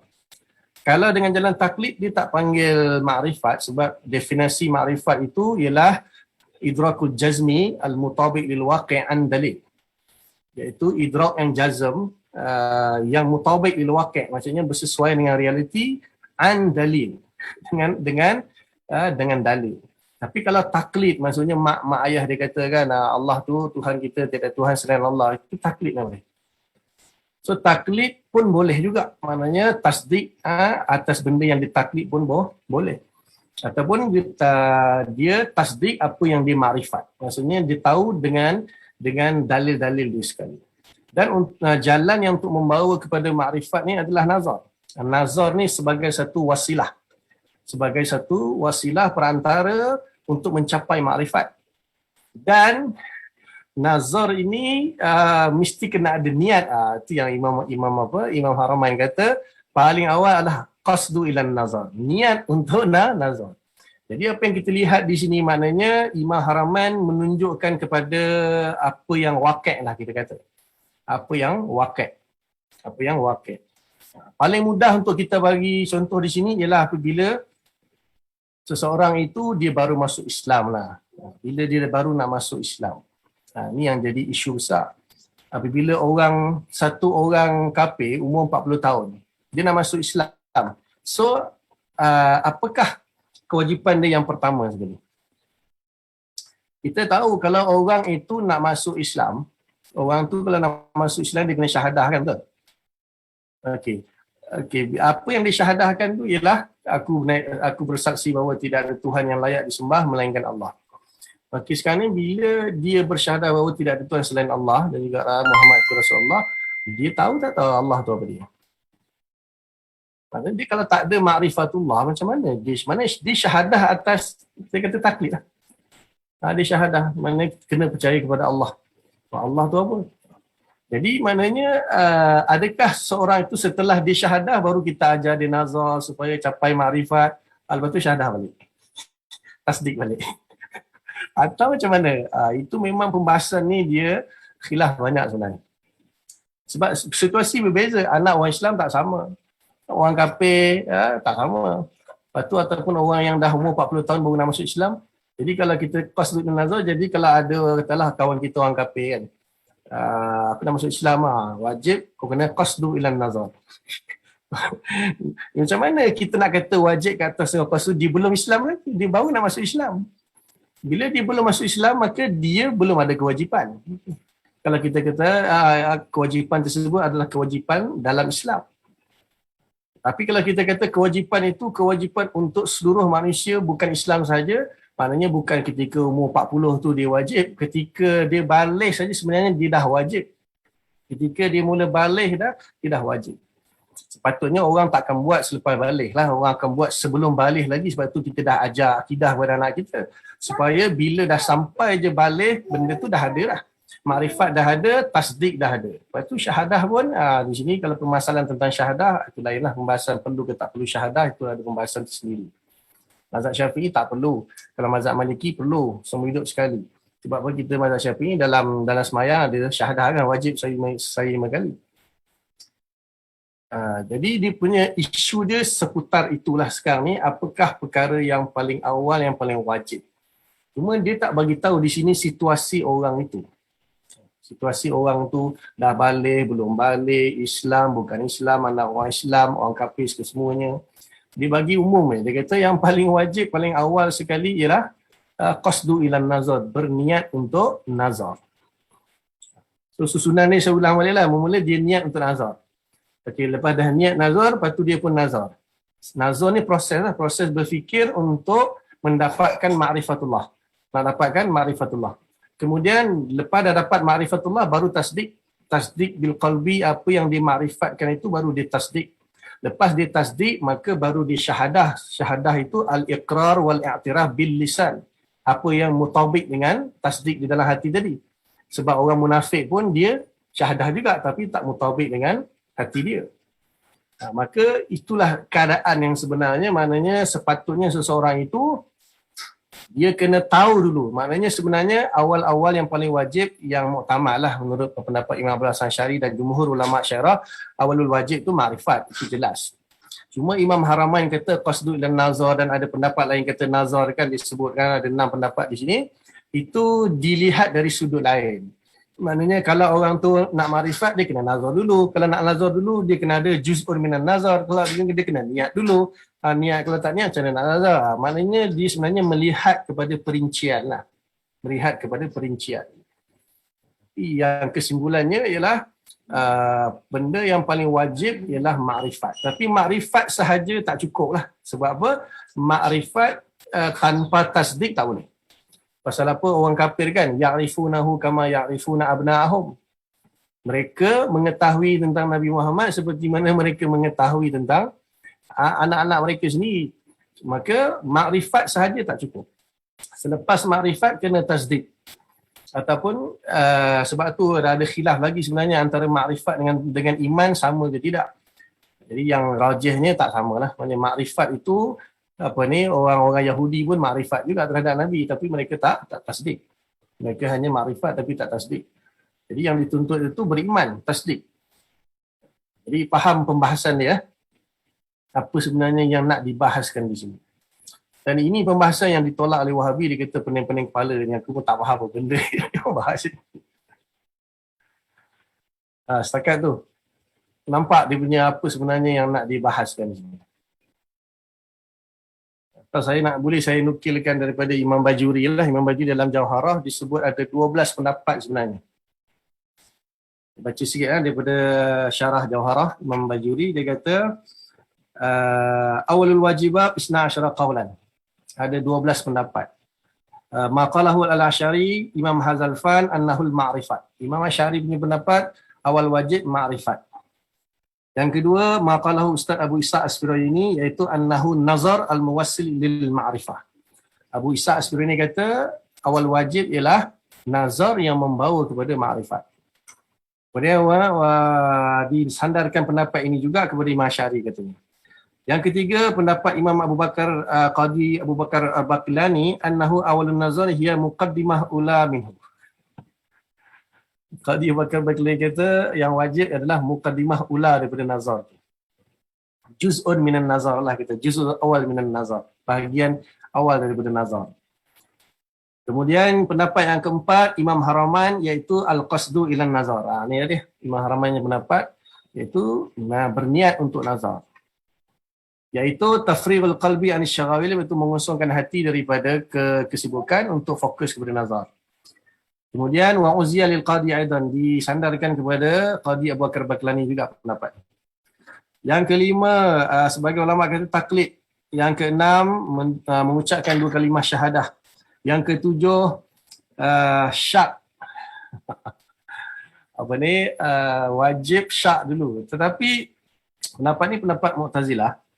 Tetapi ulama kata taklah sebodoh itu kan. Walaupun di sini dia ni Imam Al-Muqtarah pun dia kata mana boleh syak tak wajib.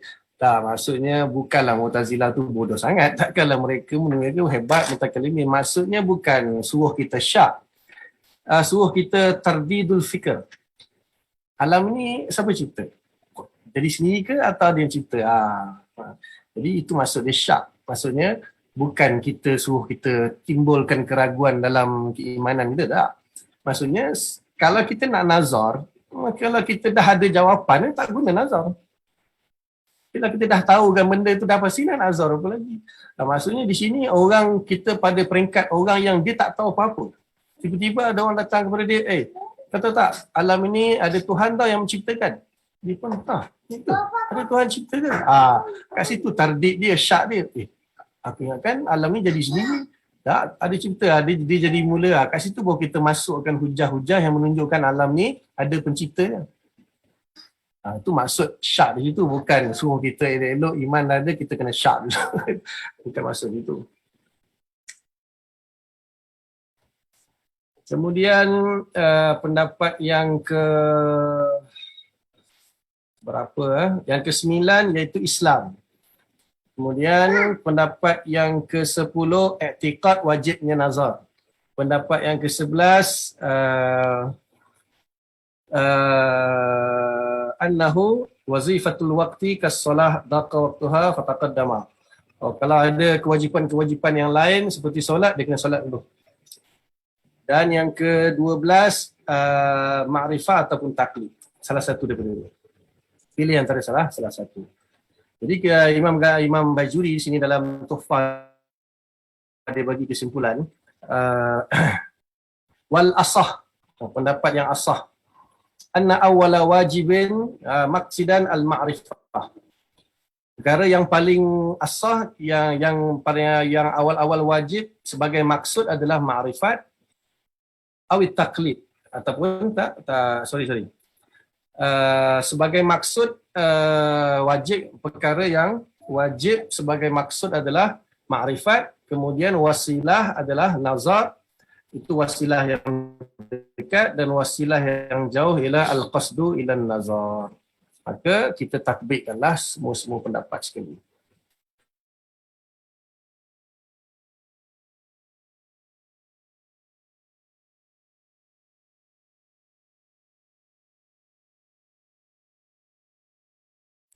Jadi dia batalkanlah beberapa Imam Haramain punya pendapat yang ba'id lah, wasilah yang ba'id. Pendapat yang keempat, qaulu man qala an-nazar itu wasilah yang qarib.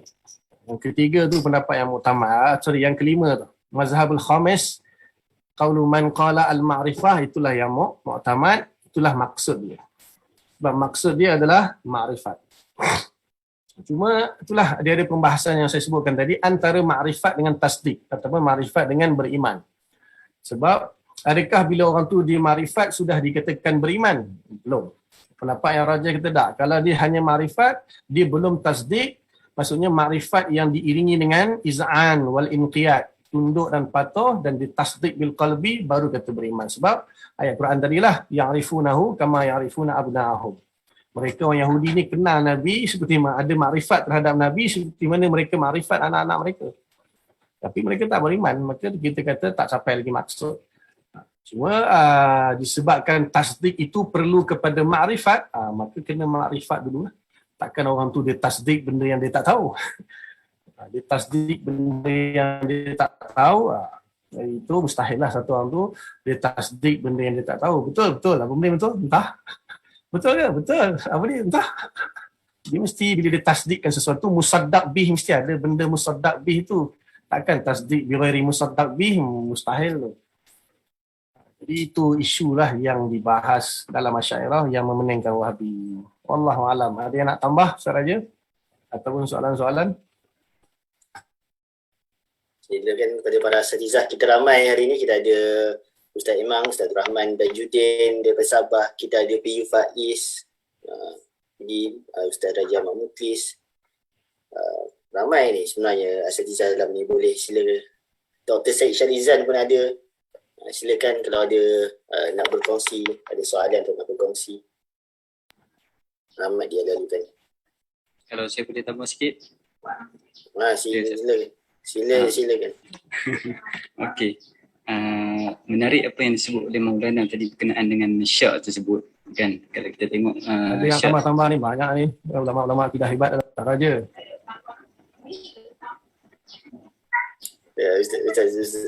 Ustaz Zainul nak tambah sini. Okey.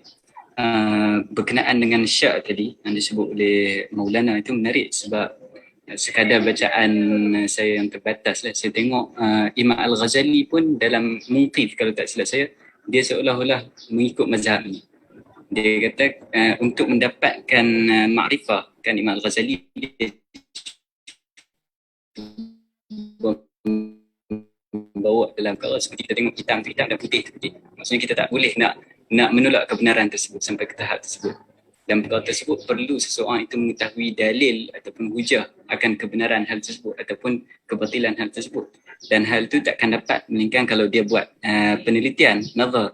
Dan penelitian itu takkan berhasil kalau dia tak mempersoalkan. Saya ingat saya benda ni dalam Munqidh min ad-dhalal kalau tak silap saya. Jadi mempersoalkan yang disebut Imam Ghazali itu mungkin ada syabih dengan apa yang disebut oleh Mu'tazilah ni lah.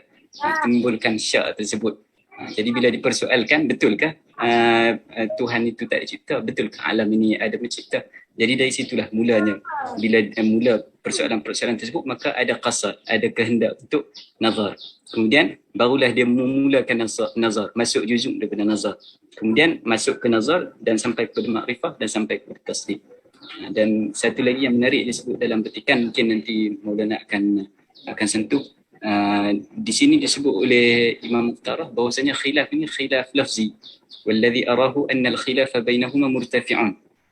Kerana dia mengatakan mahal khilaf itu tak sama. Maksudnya tak ada tawarud pada mahal yang satu, pada mawdu' yang satu. Kerana ada beza yang disebut sebagai mula awal-awal wajib itu apa? Ada yang kata awal-awal wajib dari segi khitab tersebut kena kepada perkara itu. Ada yang kata awal wajib dari segi istighal dan ada apa yang kena buat. Jadi mungkin boleh minta dan uraikan sikit lah dengan perbincangan.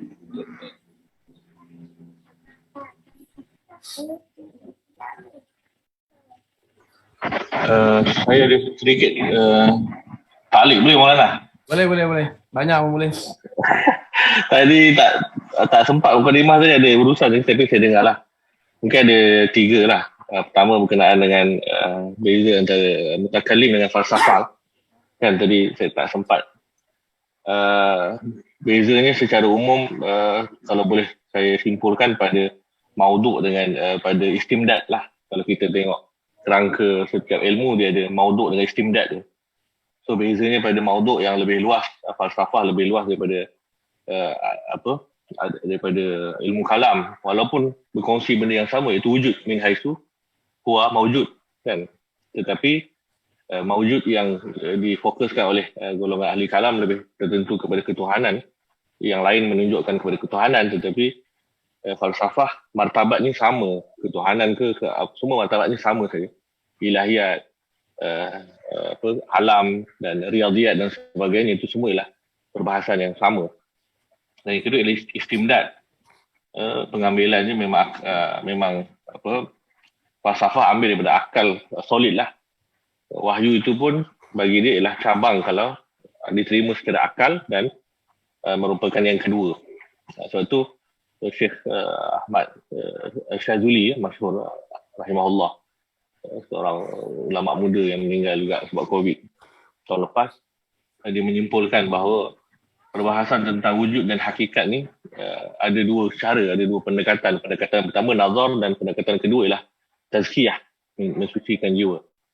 Kemudian nazar ni pecah 2 pula.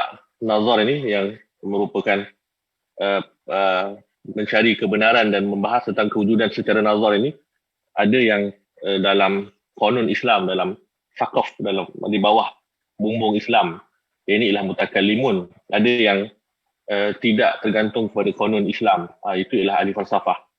Maknanya mereka sama-sama menggunakan nazar, tetapi mutakallim membataskan dengan konon Islam. Tetapi ahli falsafah menggunakan nazar tapi tidak membataskan dengan konon Islam. Kemudian dalam tazkiyah dipanggil isyraqiyah lah, madrasah isyraqiyah. Kalau ni dipanggil madrasah masyaiyah lah. Madrasah isyraqiyah ini pecah 2 juga. Ada yang dalam konon Islam disebut sebagai sufiyah. Ada yang disebut tidak ikut konon Islam, tidak mengikut konon Islam, yang disebut sebagai falsafi lah, tasawuf falsafi lah secara istilahnya. Kemudian yang kedua masalah syak tadi lah.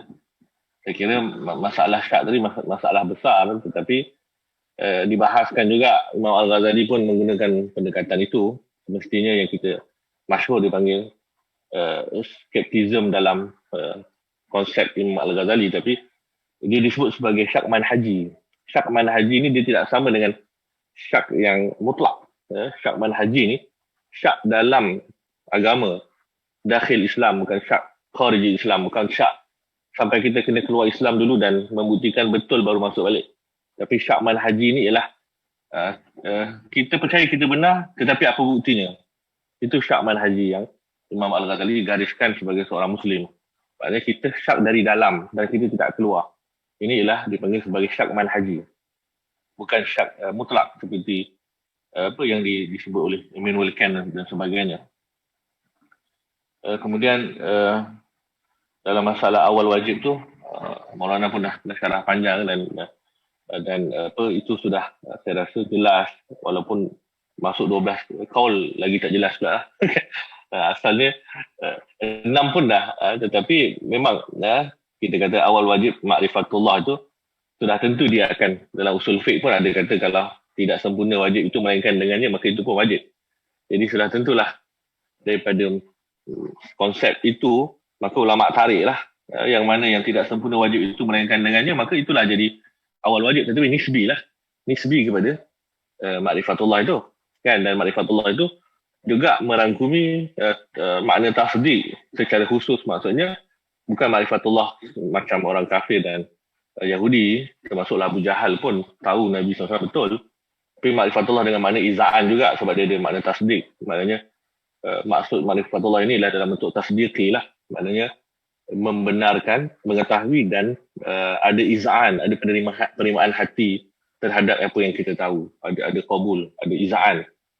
Nah, itu saya rasa untuk menyimpulkan bahawa memang ma'rifatullah itu ialah asal awal wajib, tetapi sudah tentu yang tidak sempurna wajib melainkan dengannya itu menjadi wajib juga. Jadi itu awal nisbiyah lah, nazar dan sebagainya. Wallahu a'lam.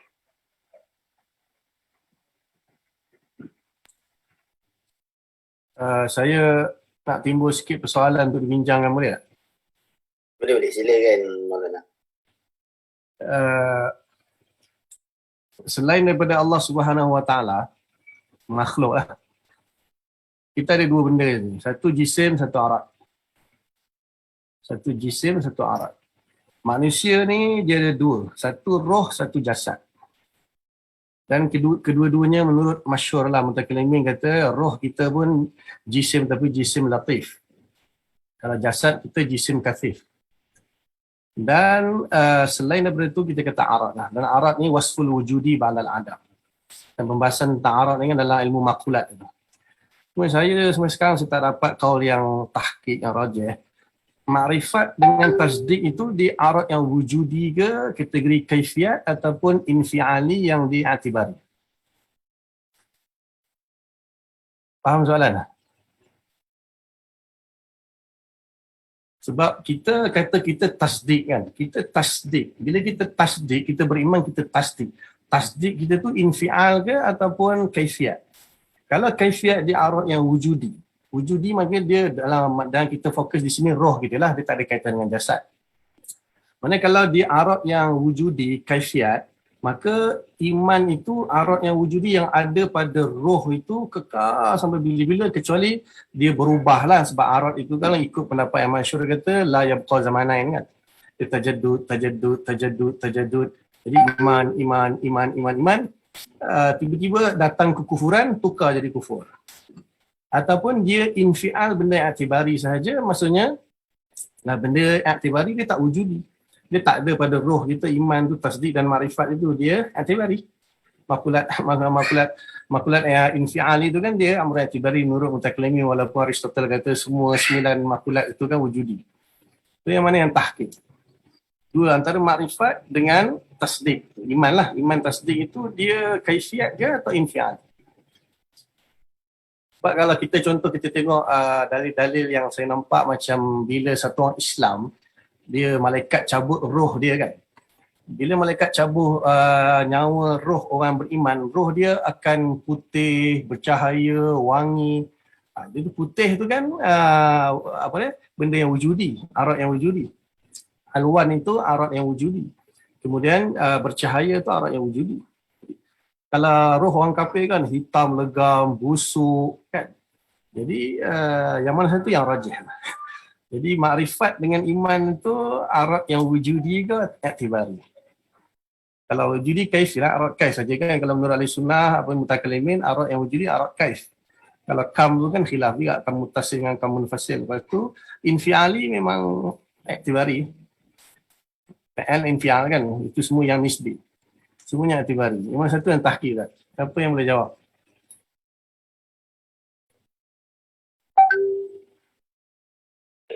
kita bahas panjang dengan Ustaz Zainul ni, bahas tentang wujudi dengan itibari ni. Tapi kalau kita faham konsep makrifah tu macam ilmu, maka dia wujudi lah kan. Pasal ilmu itu wujudi kan. Kita bahaskan ilmu Allah tu sebagai wujudi, maka sudah tentulah makrifah itu kalau dengan makna sebagai ilmu dan tasdik itu juga dengan makna ilmu, maka dia wujudi kalau dengan makna itulah. Cuma dia ilmunya kita tu baharulah sebab dia bermula dengan Pada kalangan dalam wujudi kata iman itu hadis nafs. Betul. Maknanya kalau iman tu ialah hadisun nafs kita pun masih boleh kita sabitkan sebagai wujudi sebab dia kalau kita kaitkan dengan sifat ma'ani kan, Allah SWT pun cuma bezanya kita tidak ada permulaan lah. Kita tidak ada permulaan bagi Allah.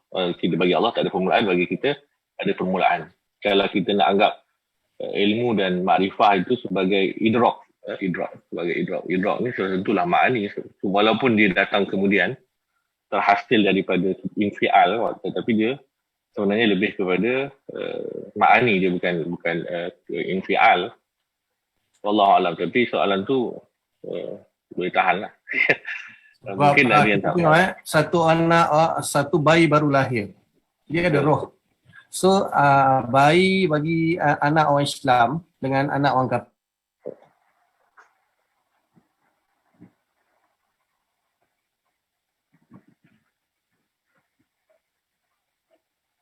line tak clear. Terputus mungkin Maulana Ihsan. Ini itibari juga. kerana dia lahir dalam keluarga Islam, tu munculnya arat yang wujudi itu iman dengan makrifah. Betul? Sebelum tu tak ada. Betul, dia panggil Minta ulang. dia panggil wujud apa? Malakah wa adamuhu kalau dalam bahasa lain kan, malakah wa adamuhu kalau Adam wal malakah. Adam wal malakah. Malakah wa adamuha. Mana terhasil bila dia betul-betul dapat makrifat itu dan lepas tu dia tasdik wujudlah arat tu, lepas tu dia tajadud sampai tahap berlakunya kekufuran lah, misalnya dia berubah lah. Betul, kekufuran pun dia ada dua bentuk. Adakah dia tidak percaya Tuhan ataupun dia percaya Tuhan lain. So sama ada dia jahil murakab ataupun dia jahil basit balik lah. So kan, so kembali kepada masalah, adakah dia jahil murakab dengan mempercayai Tuhan yang salah, ataupun dia kembali kepada tak percaya Tuhan, maka dia jadi jahil balik lah, ataupun dia tidak sampai kepada makrifah terhadap ketuhanan. So dia sama ada kalau dia jahil basit, so dia Adam lah kan, Adam. Tapi kalau dia jahil murakab, maka dia disebut sebagai design kan. Kalau orang gila misalnya kan, tiba-tiba dia jadi gila, lepas tu arat iman itu wujudi itu hilang ke atau ada? Ustaz Zainul tahu, Ustaz Zainul bagi sikit Ustaz Zainul. Soalan Maulana Ihsan confirm Wahabi pening kepala. Jangan kata Wahabi, Asy'ariyah. Belum jawapan lagi tu.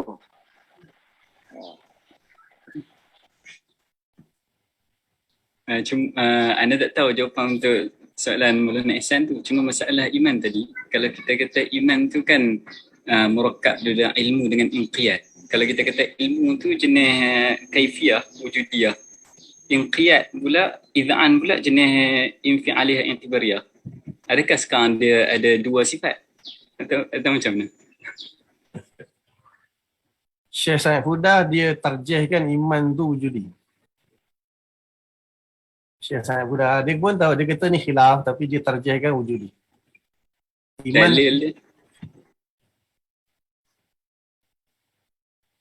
dalam kitab kitab Muqaddimah Ilmu Kalam ni dia tahjih kata, menurut aku dia kata aku tarjihkan iman itu arat kaifiat wujudi.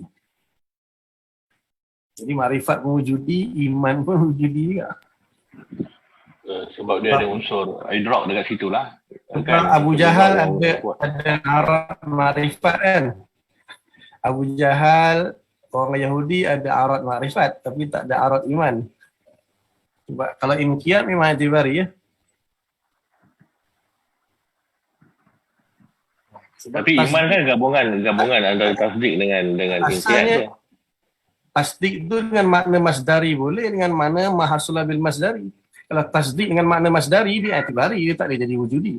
Jadi dia tasdik itu sini dengan makna masdari, dia tak akan wujudi. Dia i'tibari. Kan benda masdari semuanya i'tibari.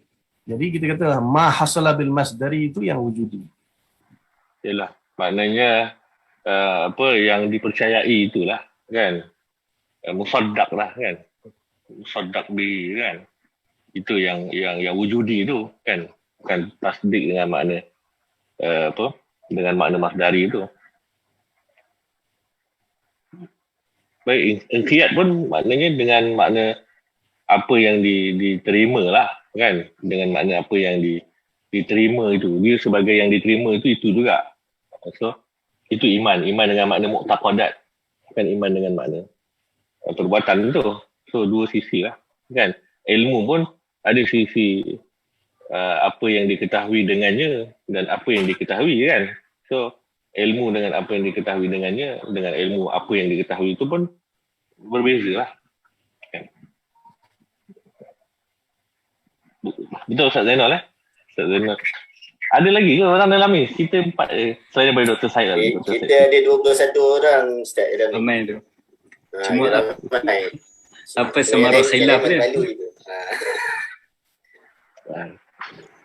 Mungkin Dr. Syed kalau ada apa-apa mungkin nak tambah. Tak ada. Ada satu soalan. Dr. Syed silakan dulu. Dr. Syed dulu. Sebelum tak ada. Tak ada. Anda pun pening tak lagi? Tapi Alhamdulillah lah jawapan-jawapan diberikan dapat mencerahkan lah. Kalau mula masa soalan yang dilontarkan oleh Maulana tu dia memang pening lah. Lepas tu anda terbayang anak pening, Salafi lagi lah pening. Jadi bila ada jawapan dikongsikan tu Alhamdulillah pencerahan makin nampak dan kita jelas lah.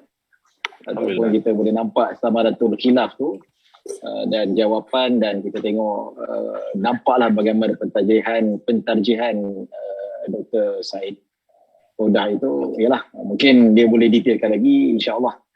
Mungkin anda akan merujuk kepada CD Maulana dengan CD Ahmad Raja Ahmad Muklis untuk lagi bertalaki lah kata orang insya-Allah. Setakat ni tak ada. Alhamdulillah. Jazakumullah. Okey, soalan daripada Facebook. Daripada saudara Abdul Halim. Assalamualaikum. Waalaikumsalam. Saya ada dengar satu YouTube tajuk dia, wajib atau haruskah Allah ciptakan kita? Dan ustaz dalam tu cakap, Allah mesti ciptakan kita untuk menunjukkan martabat dia sebagai Tuhan. Adakah pertanyaan ini betul?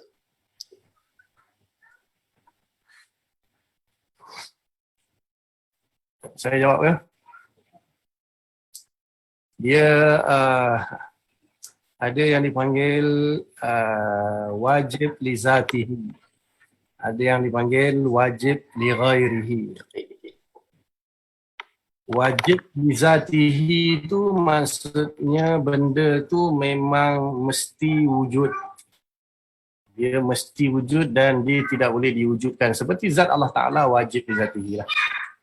Zat Allah Ta'ala wajib li zatihi, sifat-sifat dia wajib li zatihi. Walaupun ada isu tentang sifat Allah wajib li zatihi ke tidak, itu isu panjang. Okey, ada perkara kita panggil wajib li ghairihi, ada wajib aridi, macam-macam lah istilah. Jadi kalaulah dia kata apa, Allah wajib menciptakan kita untuk menunjukkan kata dia tu pencipta misalnya kan. Tak, dia kena faham apa makna wajib tu dulu. Apa yang dimaksudkan dengan wajib di situ. Jadi tak teraman benda yang tak tergambar dalam akal akan ketiadaannya, mesti ada. Dia tak sampai tahap macam tu. Maknanya adakah kerana Allah Ta'ala tak ciptakan kita berarti dia tak berkuasa?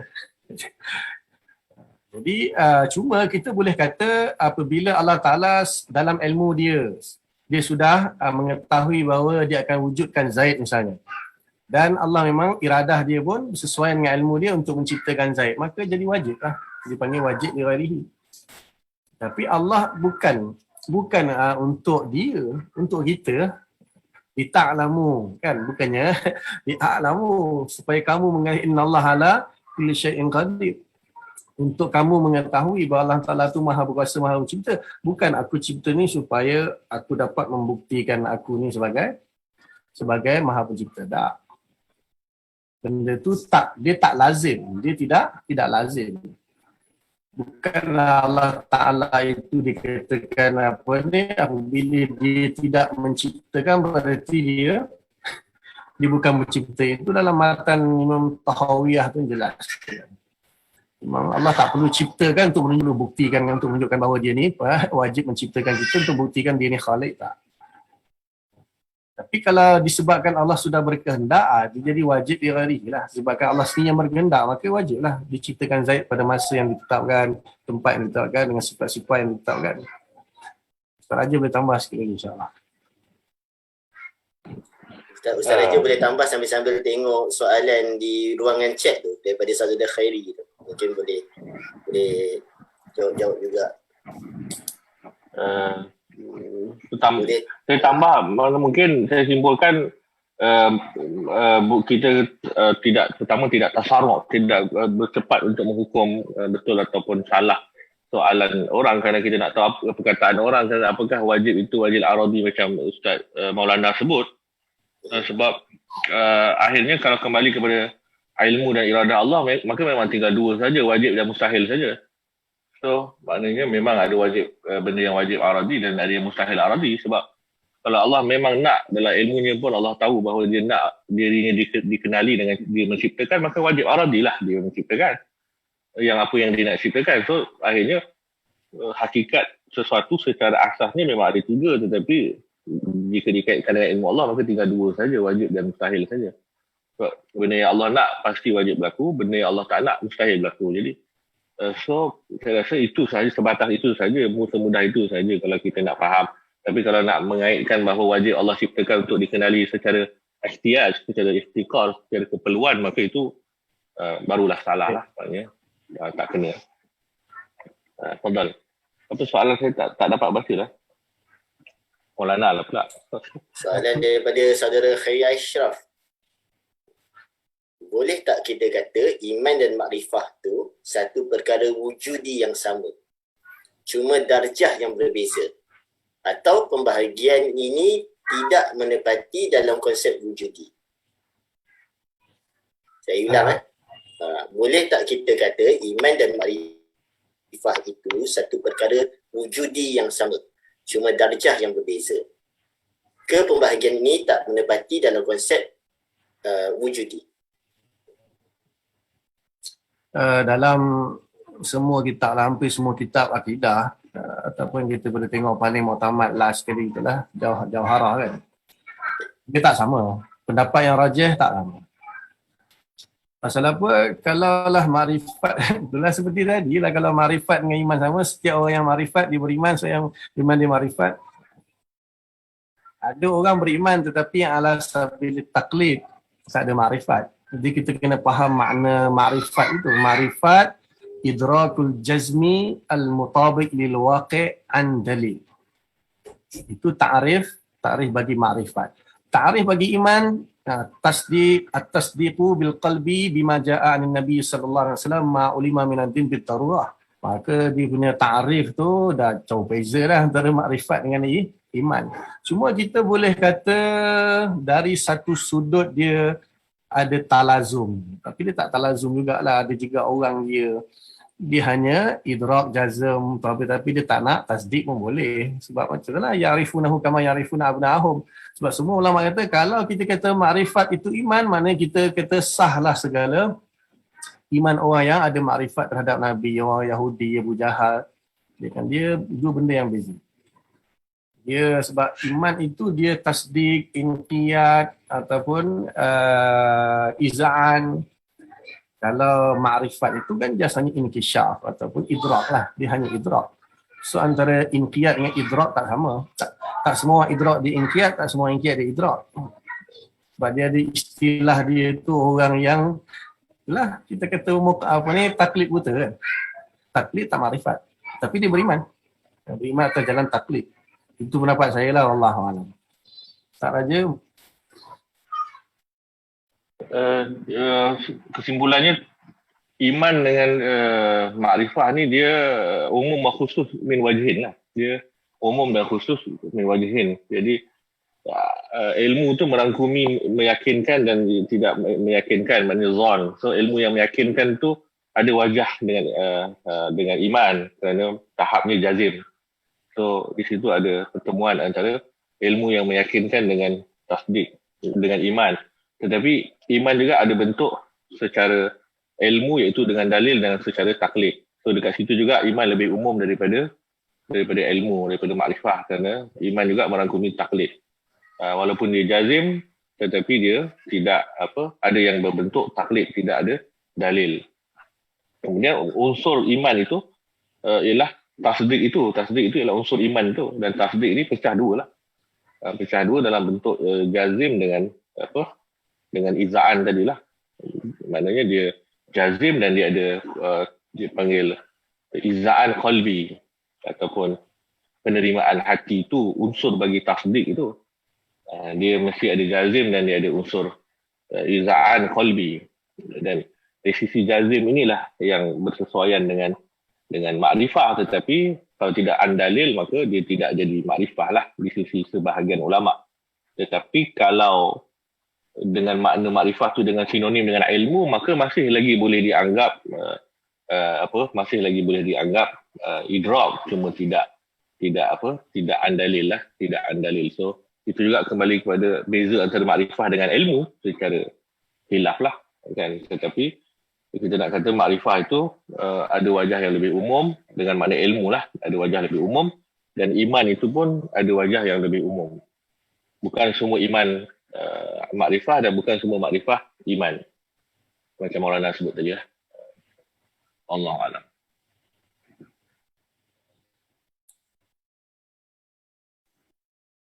Kalau saya boleh tambah sikit berkenaan dengan soalan tu, kan saudara Khairi tanya adakah ada perbezaan dari segi darjah kewujudan tersebut. Kalau tengok dari segi perbezaan, ya memang ada beza iman dengan makrifah seperti yang Maulana dengan Ustaz Raja terangkan tadi. Cuma dari segi ciri wujud tersebut itu sama. Sekadar bacaan saya yang terbatas sama, kerana semua wujud itu sama. Bahkan Mutakalim pun kata wujud yang disebut bagi makhluk, wujud Allah Ta'ala itu sama, cuma bezanya ciri wujud tersebut. Wujud ada permulaan ataupun tak ada pengakhiran, ataupun ada permulaan. Begitu juga makrifah dan iman, kalau kita katakan dua-dua itu daripada kaifiah, maka dua-dua wujud. Jadi sama dari segi kewujudan, cuma ciri lain, qaid lain yang ditambah padanya yang menyebabkan dia jadi mafhumnya berbeza. Itu saja.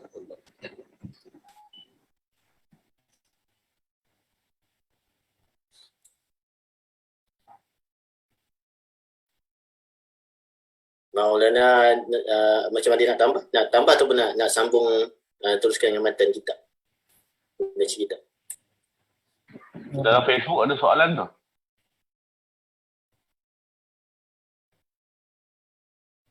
Ada soalan lagi? Sekejap ya, nak tengok.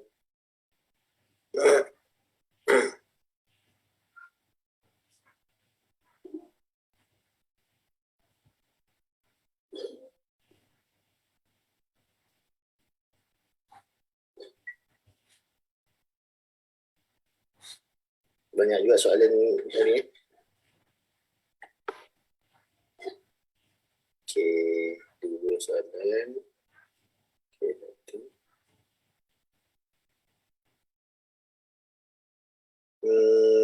Okey,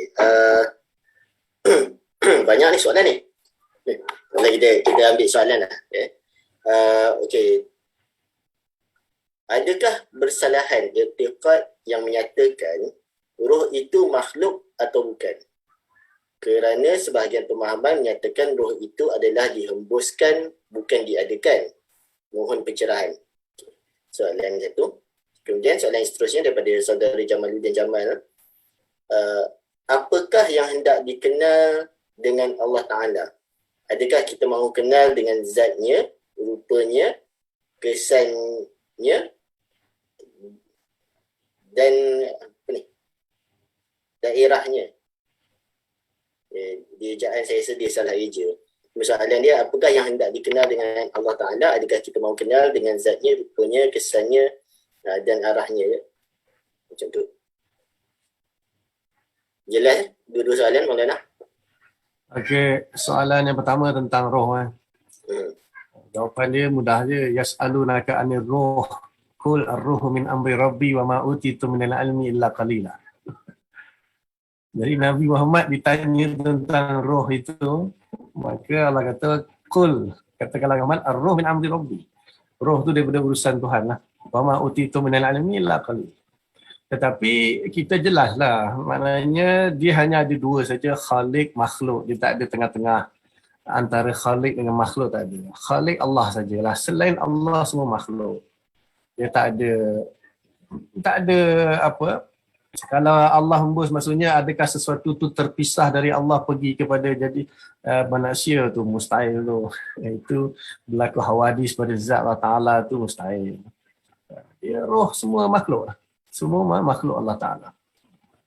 Dia ada dua je. Sama ada khalik atau makhluk, dia tak ada yang ketiga lah.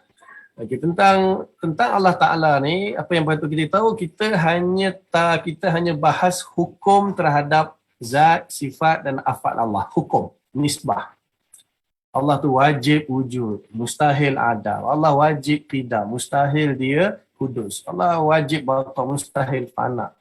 Allah Ta'ala wajib ada kudrah, iradah ilmu. Kita tentang Allah ni kita hanya belajar peringkat awal lah, kita kata yang perlu wajib kita belajar hukum.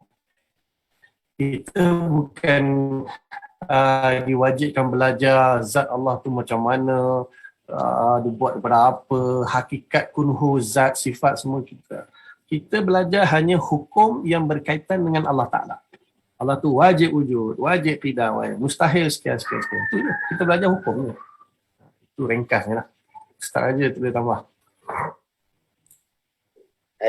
Sambil tu ada tadi Maulana, ada satu yang mungkin kurang jelas tadi. Macam mana tadi dia kata tak dengar. Orang munafik mengucap di lisan, bukan dalam hati. Dia tak clear berkaitan dengan yang Maulana sebut di awal sesi kita tadi. Berkaitan dengan orang munafik tu. Dia mengucap di lisan, bukan dalam hati. Saya pun nak recall balik. Ialah maknanya iman itu kan tasdik bil qalbi. Orang munafik itu kan dia hanya ikrar bil lisan saja, tetapi tak tasdik bil qalbi. Sebab tadi yang saya sebut tu pertalian di antara syahadah dengan tasdik. Sebab makna syahadah itu ialah al-iqrar wal-i'tiraf bil lisan. Mutabiqun dengan apa yang ada dalam hati. Itu makna syahadah yang sebenar. Kalau orang munafik, dia iqrar bil lisan. Dia i'tiraf bil lafzi bil lisan. Tapi tak mutabik dengan hati dia, itu bukanlah syahadah yang sebenarnya. Syahadah menurut pengertian ulama kita lah, syahadah ni dia mesti apa yang diikrar dan iktiraf dengan lisan dia itu mesti bersesuaian dengan apa yang ditasdik dalam hati. Baru dia katakan syahadah yang sebenar. Kalau tak, orang munafik pun kita kata dia syahadah, maknanya dia beriman lah. Tidak. Dia di dunia sajalah kita kata dia beriman. So apa, kita tak boleh nak hukum orang, oh orang ni munafik, tidak beriman, mana kita tahu kan. Tapi dia di akhirat nanti dia akan dia masukkan neraka lah. Di sisi Allah dia akan kekal dalam neraka lah. Sebab syahadah mesti mutabik dengan apa yang ditasdik dalam hati. Kalau sekadar syahadah yang tak mutabik dengan apa yang dalam hati, itu munafik, itu nifak. Itu bukan syahadah yang sebenar. Wallahu a'lam. Jadi Ustaz Raja dia nak tambah tadi. Silakan.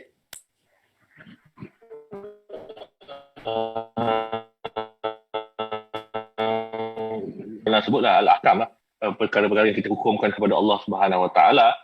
Bahkan perkara-perkara yang kita dihukumkan kepada Allah Subhanahu Wa Taala pun kita nilai kepada Allah Subhanahu Wa Taala itu pun lebih kepada yang membantu kita kepada ta'abud, beribadah kepada Allah.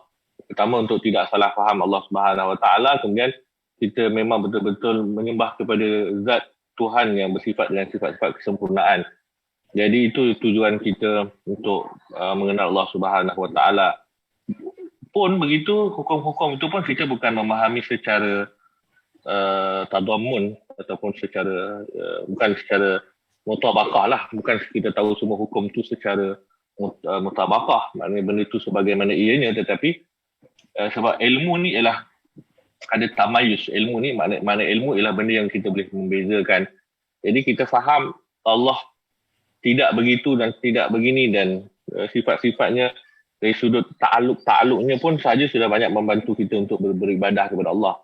Itu sahaja sebenarnya, sebab kita pun tak faham hakikat kudrah Allah, kita pun tidak faham hakikat wujud secara qadim tu macam mana, sebab kita tidak pernah qadim kan. Jadi tapi kita tahu qadim tu tidak ada permulaan.